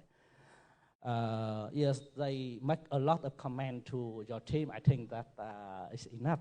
So there are only two things before we go to the private discussion, and some very gentlemen, member of the panel recommend that normally in international competition, we always give the good comment to both teams, because now is the final round, right? But we say that no, I think it's not the winner or the loser in this game, and I think that it's a good chance to give some comment from what happened in the life, the real life. So I have two questions for Torah team. The first is why you make the vendor like this? Because with the 4 issues like this. Okay, so the reason behind the decision, our decision to set such an agenda, firstly, is because we want to avoid the problem of 50% shares. So that's the reason why we set it to the bottom. Because we, in this case, we understand that it is actually the contractual obligations, and the other side really have their basis for the claims. So first of all, we want to avoid that. Thank you. So I assuming that you make the list of attender like less important, is normal, social, important, and very important, right? But you can see Arthur just already comment that, and we agree that if you go to any even negotiation or mediation process, and you try to make the other side to lose the face, no way, you will lose the case, right? And another, I think that it's not a question. My recommendation is even you are very active to take lead the negotiation. Everybody see that. But you also should be flexible during the negotiation. When I see you insist to, okay, the first issue, the second issue, the third issue, you should be flexible. Even if you try to ask the Compass team many times, and one try to avoid the answer that, okay, she will consulт with the council, and she will consult with Ms. Chung. But you insist to ask for, and if you insist to keep insisting that, you will receive the answer. She say no. Yeah, you see, it's not good. It's not good for the whole process. I think that this is my two comments for you, and I hope that you both team will become better in the future. Thank you very much. Xin được trân trọng cảm ơn phần nhận xét đến từ ban giám khảo của chúng ta, và ngay sau đây thì Ngọc Phương xin được phép mời các vị ban giám khảo chúng ta cùng quay trở lại vị trí danh dự. Xin mời các đội thi chúng ta cùng quay trở lại để cùng lắng nghe kết quả chung cuộc trong chương trình ngày hôm nay của chúng ta. Xin được trân trọng cảm ơn. We would like to invite all of the guests to return your honored seat. Thank you so much for your comments. Và kính thưa quý vị, trong quá trình nhận xét thì ban giám khảo của chúng ta đã đưa ra những lời khen ngợi dành cho cả hai đội thi của chúng ta, và đặc biệt là chúc mừng hai đội đã vượt qua rất là nhiều đối thủ để có thể ghi tên mình vào trong trận chung kết. Và có thể thấy rằng đội thi của chúng ta đã cải thiện rất nhiều so với các trận đấu trước. Và đặc biệt là ban giám khảo của chúng ta muốn nhấn mạnh rằng với mỗi chi tiết trong đề, đặc biệt là những chi tiết nhỏ thì luôn luôn có lý do của nó, và các đội thi cần tận dụng để có thể bảo vệ được lợi ích của khách hàng, cũng như là sẽ thúc đẩy quá trình hòa giải diễn ra được một cách trơn tru nhất. Và đặc biệt là hai đội có một điểm mạnh, đó là luôn luôn chủ động trong quá trình đàm phán, và có một lời khuyên dành cho các bạn là nên tìm ra những cái hướng tiếp cận, những cái hướng đi và những cái chiến thuật dự phòng dành cho những cái luận điểm của mình, để trong trường hợp mà chúng ta cảm thấy là chúng ta hơi bế tắc trong những cái lập luận của mình thì chúng ta có thể sử dụng những cái chiến thuật dự phòng đó. Và đặc biệt là các đội thi cũng đã đưa ra những luận cứ và cung cấp cho ban giám khảo một cái nhìn tổng thể về vấn đề pháp lý, và cũng rất là tự tin để hoàn thành phần thi của mình. Và có thể thấy rằng trong phiên hòa giải ngày hôm nay, trận chung kết ngày hôm nay của chúng ta, thì đây không chỉ là một trận chung kết để tìm ra đội thắng cuộc hay là đội về thứ hai, mà đây là một cơ hội rất là tốt để chúng ta có thể đi sâu vào thực tiễn, để có thể cùng lắng nghe cũng như là cùng chia sẻ, cũng như là có một cái góc nhìn tổng thể về quy trình hòa giải trên thực tế. Và đây cũng là một cơ hội rất tốt dành cho các bạn để có thể cải thiện được kỹ năng từ oral skills cho đến kỹ năng trình bày những luận điểm của mình. Và thưa quý vị, ICMC năm 2022 cũng đã đi đến hồi kết trong chương trình ngày hôm nay, và ngay bây giờ thì chúng ta cũng xin được đến với phần có lẽ là phần được mong chờ nhất trong chương trình ngày hôm nay, đó là lễ trao giải ICMC năm 2022. Ladies and gentlemen, and right now we would like to invite all of you to the announcement of ICMC Awards 2022. Và đối với các hạng mục giải phụ, có rất nhiều hạng mục giải phụ ở đây, và ngay sau đây thì Ngọc Phương có vinh dự xin phép được công bố các hạng mục giải phụ của chúng ta. Và đối với hạng mục giải phụ, giải đội thi triển vọng The Most Promising Team đã thuộc về đội thi So đến từ Trường Đại học Kinh tế Quốc dân. From the Promising Team Awards, we would like to congratulate the National Economics University with the team So. Và ngay sau đây xin được trân trọng kính mời lên sân khấu team So của chúng ta. Hãy cùng lên sân khấu để nhận giải thưởng đội thi triển vọng của ICMC năm 2022.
Đội thi ấn tượng vòng bảng Impressive Team in the Elimination Rounds.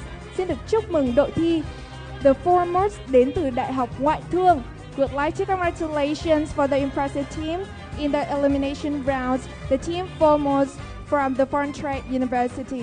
Và ngày hôm nay thì đội thi rất tiếc là không thể sắp xếp thời gian tham dự. Ban tổ chức của chúng tôi xin được phép được trao giải thưởng sau chương trình ngày hôm nay dành cho đội Foremost đến từ Trường Đại học Ngoại thương với giải thưởng đội thi ấn tượng vòng bảng. Và quý vị thân mến, một giải thưởng đặc biệt tiếp theo mà chúng tôi muốn công bố đó là giải thưởng tinh thần hòa giải Upholding Mediation Principle. Xin được chúc mừng đội thi đến từ một trường đại học. Xin được chúc mừng đội thi Compass từ Trường Đại học Kinh tế Quốc dân, cũng chính là đội thi ở vòng chung kết của chúng ta ngày hôm nay. We'd like to congratulate the COMPAS team from National Economics University for the upholding mediation principle awards. Và xin được trân trọng kính mời lên sân khấu ông Phan Trọng Đạt, quyền giám đốc của Trung tâm Hòa giải Việt Nam.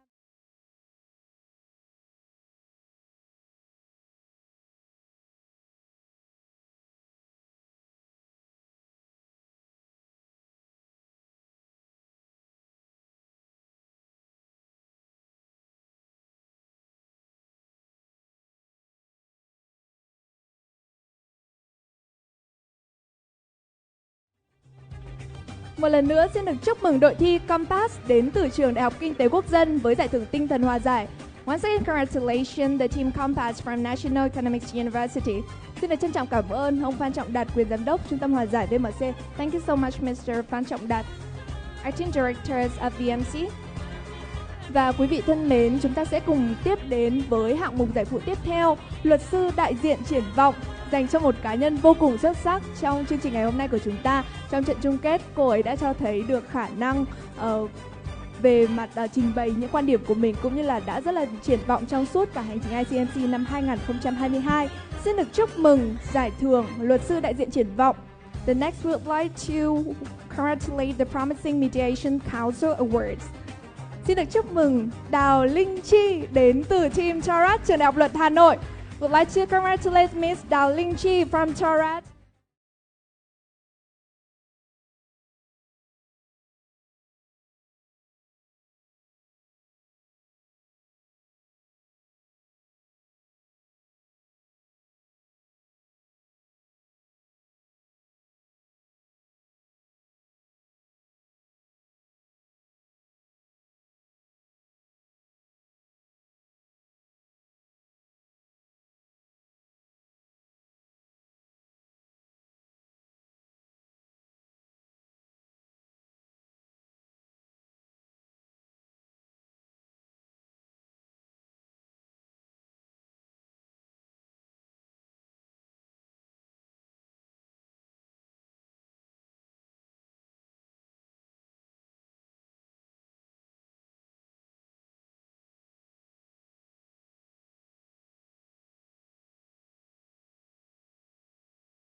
Minh Châu đến từ team Chaurat, Trường Đại học Luật Hà Nội.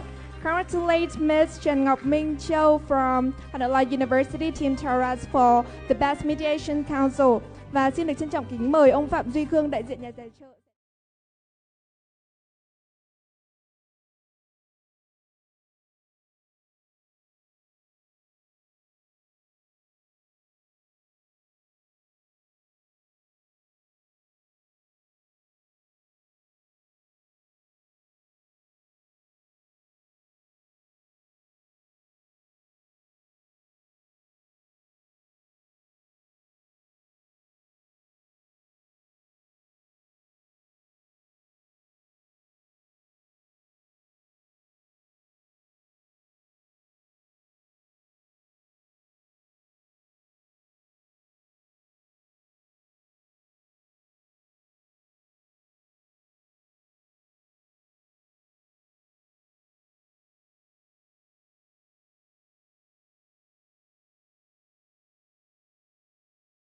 Hình thức bình chọn trực tuyến và xin được gọi tên The Most Favorite Team Eternal Flame from Trade Union University. Xin được chúc mừng đội thi Eternal Flame từ Trường Đại học Công đoàn.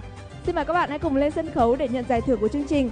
Và phần thưởng rất là đặc biệt, đó là một cuốn sách đến từ Phó Giáo sư Tiến sĩ Nguyễn Bá Bình, là chủ biên Hợp đồng mua bán hàng hóa quốc tế theo CSP, quy định và án lệ. Và ngay sau đây xin mời thầy sẽ cùng trao giải cho đội thi được yêu thích nhất của chúng ta. We'd like to invite Associate Professor Nguyễn Bá Bình to present the gift to the most.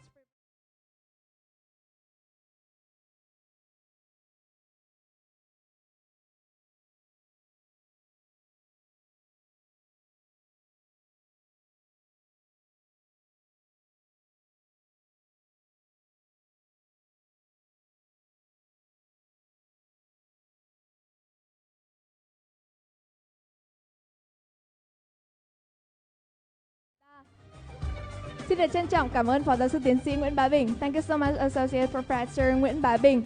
And once again, congratulations the team from Trade Union University.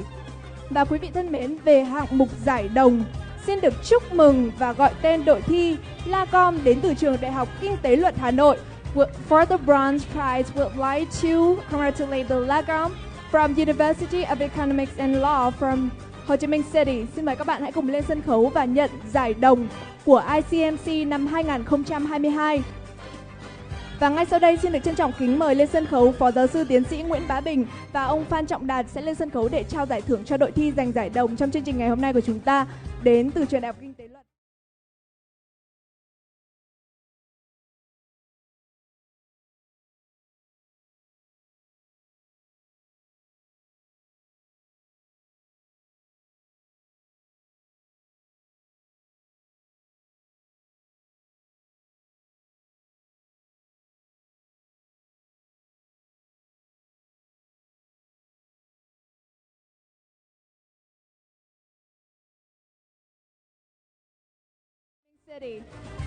Xin được chúc mừng đội thi đến từ Trường Đại học Kinh tế Luật, đội thi LACOM với giải thưởng giải đồng của ICMC năm 2022.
Hai đội thi đã thể hiện vô cùng xuất sắc trong ICMC năm 2022, đặc biệt là trận chung kết, và đã thuyết phục được ban giám khảo. Và có lẽ rằng ngay lúc này đây chúng ta sẽ đến với khoảnh khắc được mong chờ nhất. Now we come to the most awaited moment of our event today, that is the announcement of the final match of ICMC 2022. Không biết là phía dưới đội các quý vị khán giả của chúng ta, đội có cổ vũ cho team Tarat thì xin mời giơ tay ạ. Còn team Compass thì sao ạ? Vâng, rất là nồng nhiệt. Và ngay sau đây thì Ngọc Phương sẽ xin được phép có vinh dự này để thông báo kết quả chung cuộc của ICMC năm 2022. Và quán quân của ICMC năm 2022, the champion of ICMC 2022 goes to team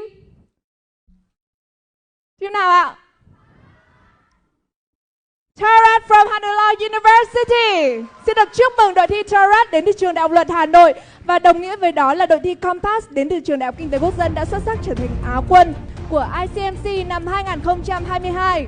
Xin được chúc mừng đội thi. Và ngay sau đây thì Ngọc Phương xin được trân trọng kính mời lên sân khấu ông Vũ Ánh Dương, Phó Chủ tịch kiêm Tổng thư ký Trung tâm Trọng tài Quốc tế Việt Nam, và ông Nguyễn Trung Nam, cũng là tác giả của đề thi. Chúng ta sẽ lên trao giải thưởng cho đội thi Á quân của chúng ta, đội thi Compass đến từ Trường Đại học Kinh tế Quốc dân.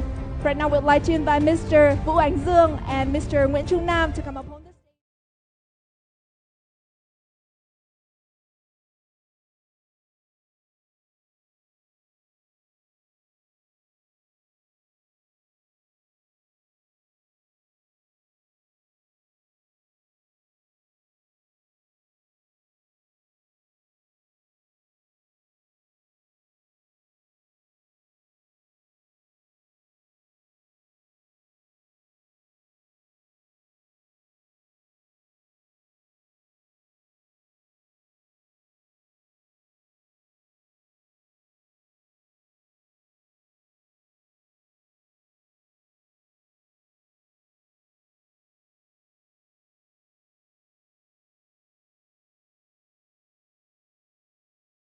Và ông Nguyễn Trung Nam. Thank you so much, Compass team. Congratulations again. Và quý vị thân mến, ngay sau đây sẽ là phần trao giải dành cho Á quân của ICMC năm 2022. Và ngay sau đây xin được trân trọng kính mời lên sân khấu ông Phan Hồng Nguyên, Phó Vụ trưởng Vụ Phổ biến Giáo dục Pháp luật của Bộ Tư pháp.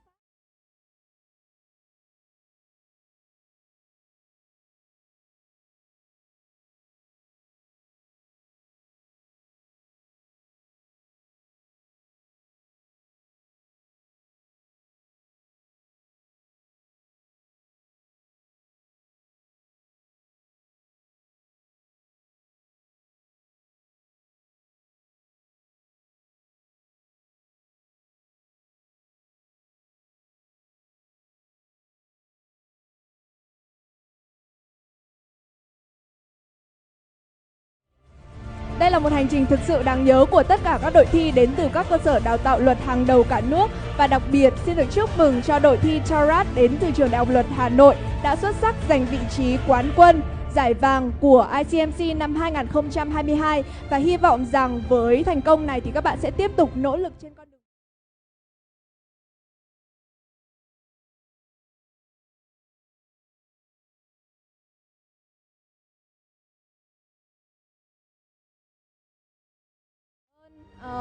Ông Phan Hồng Nguyên cũng như là ông Tat Lim. Thank you so much, Mr. Phan Hồng Nguyên and Tat Lim. And Team THOA, I would like to have some small interviews for the team. Và ngay sau đây thì Ngọc Phương cũng xin phép là sẽ có một phần phỏng vấn nho nhỏ dành cho team quán quân của chúng ta. Không biết là trong team của mình thì cảm xúc hiện tại của mình như thế nào khi đã giành được vị trí quán quân của ICMC năm 2022. Có thành viên nào sẽ chia sẻ đầu tiên? Đầu tiên thì em xin cảm ơn tất cả mọi người đã đến đây và cổ vũ cũng như là tập huấn cho bọn em trong suốt thời gian qua. Xin cảm ơn team Compass cũng như tất cả các team đã có mặt ở đây, và đặc biệt là team Compass đã tạo ra một trận thi rất là ngang tài ngang sức và thực sự là rất là ngưỡng mộ các bạn. Và rất cảm ơn, thank you all to the judges for the amazing mediation session today. Và với tư cách là đội trưởng thì mình muốn thay mặt tất cả các thành viên trong team là rất vui vì đã nhận được cái huy chương vàng này, và cũng là lời cảm ơn đặc biệt tới hai thành viên là chị Đào Linh Chi và bạn Trần Ngọc Minh Châu vì đã hoàn thành rất tốt cái vòng thi chung kết này. That's all. Cảm ơn ạ. Xin được cảm ơn đội thi của THOA đến từ Trường Đại học Luật Hà Nội. Thank you so much THOA team from Hà Nội Law University. Và quý vị thân mến, như vậy cuộc thi ICMC năm 2022 cũng đã đi đến hồi kết và chúng ta đã tìm ra ngôi vị quán quân và Á quân của cuộc thi. Và ngay sau đây xin được trân trọng kính mời lên sân khấu ông Phan Trọng Đạt, quyền giám đốc Trung tâm Hòa giải Việt Nam VMC sẽ lên sân khấu để phát biểu bế mạc chương trình. Would like to welcome Mr. Phan Trọng Đạt, Acting Director of VMC, to come upon the stage to deliver the closing remarks.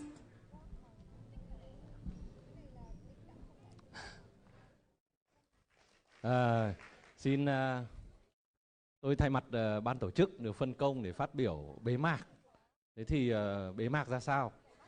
Một là chúng ta đã xem cái video clip ấy thì thấy cái hành trình nó ghi là bắt đầu từ ngày 19 tháng 5. Nhưng mà nếu mà các bạn tinh ý thì thấy hình ảnh của Phó Giáo sư Tiến sĩ Nguyễn Bá Bình còn quấn khăn ấy, lũ sụ ra đấy trong một ngày rất rét, ngày mùng 9 tháng Giêng, tức là mùng 9 tháng 2 năm 2022 là chúng tôi hai bên cùng nhau thảo luận và ký cái thỏa thuận để thực hiện cái cuộc thi ngày hôm nay.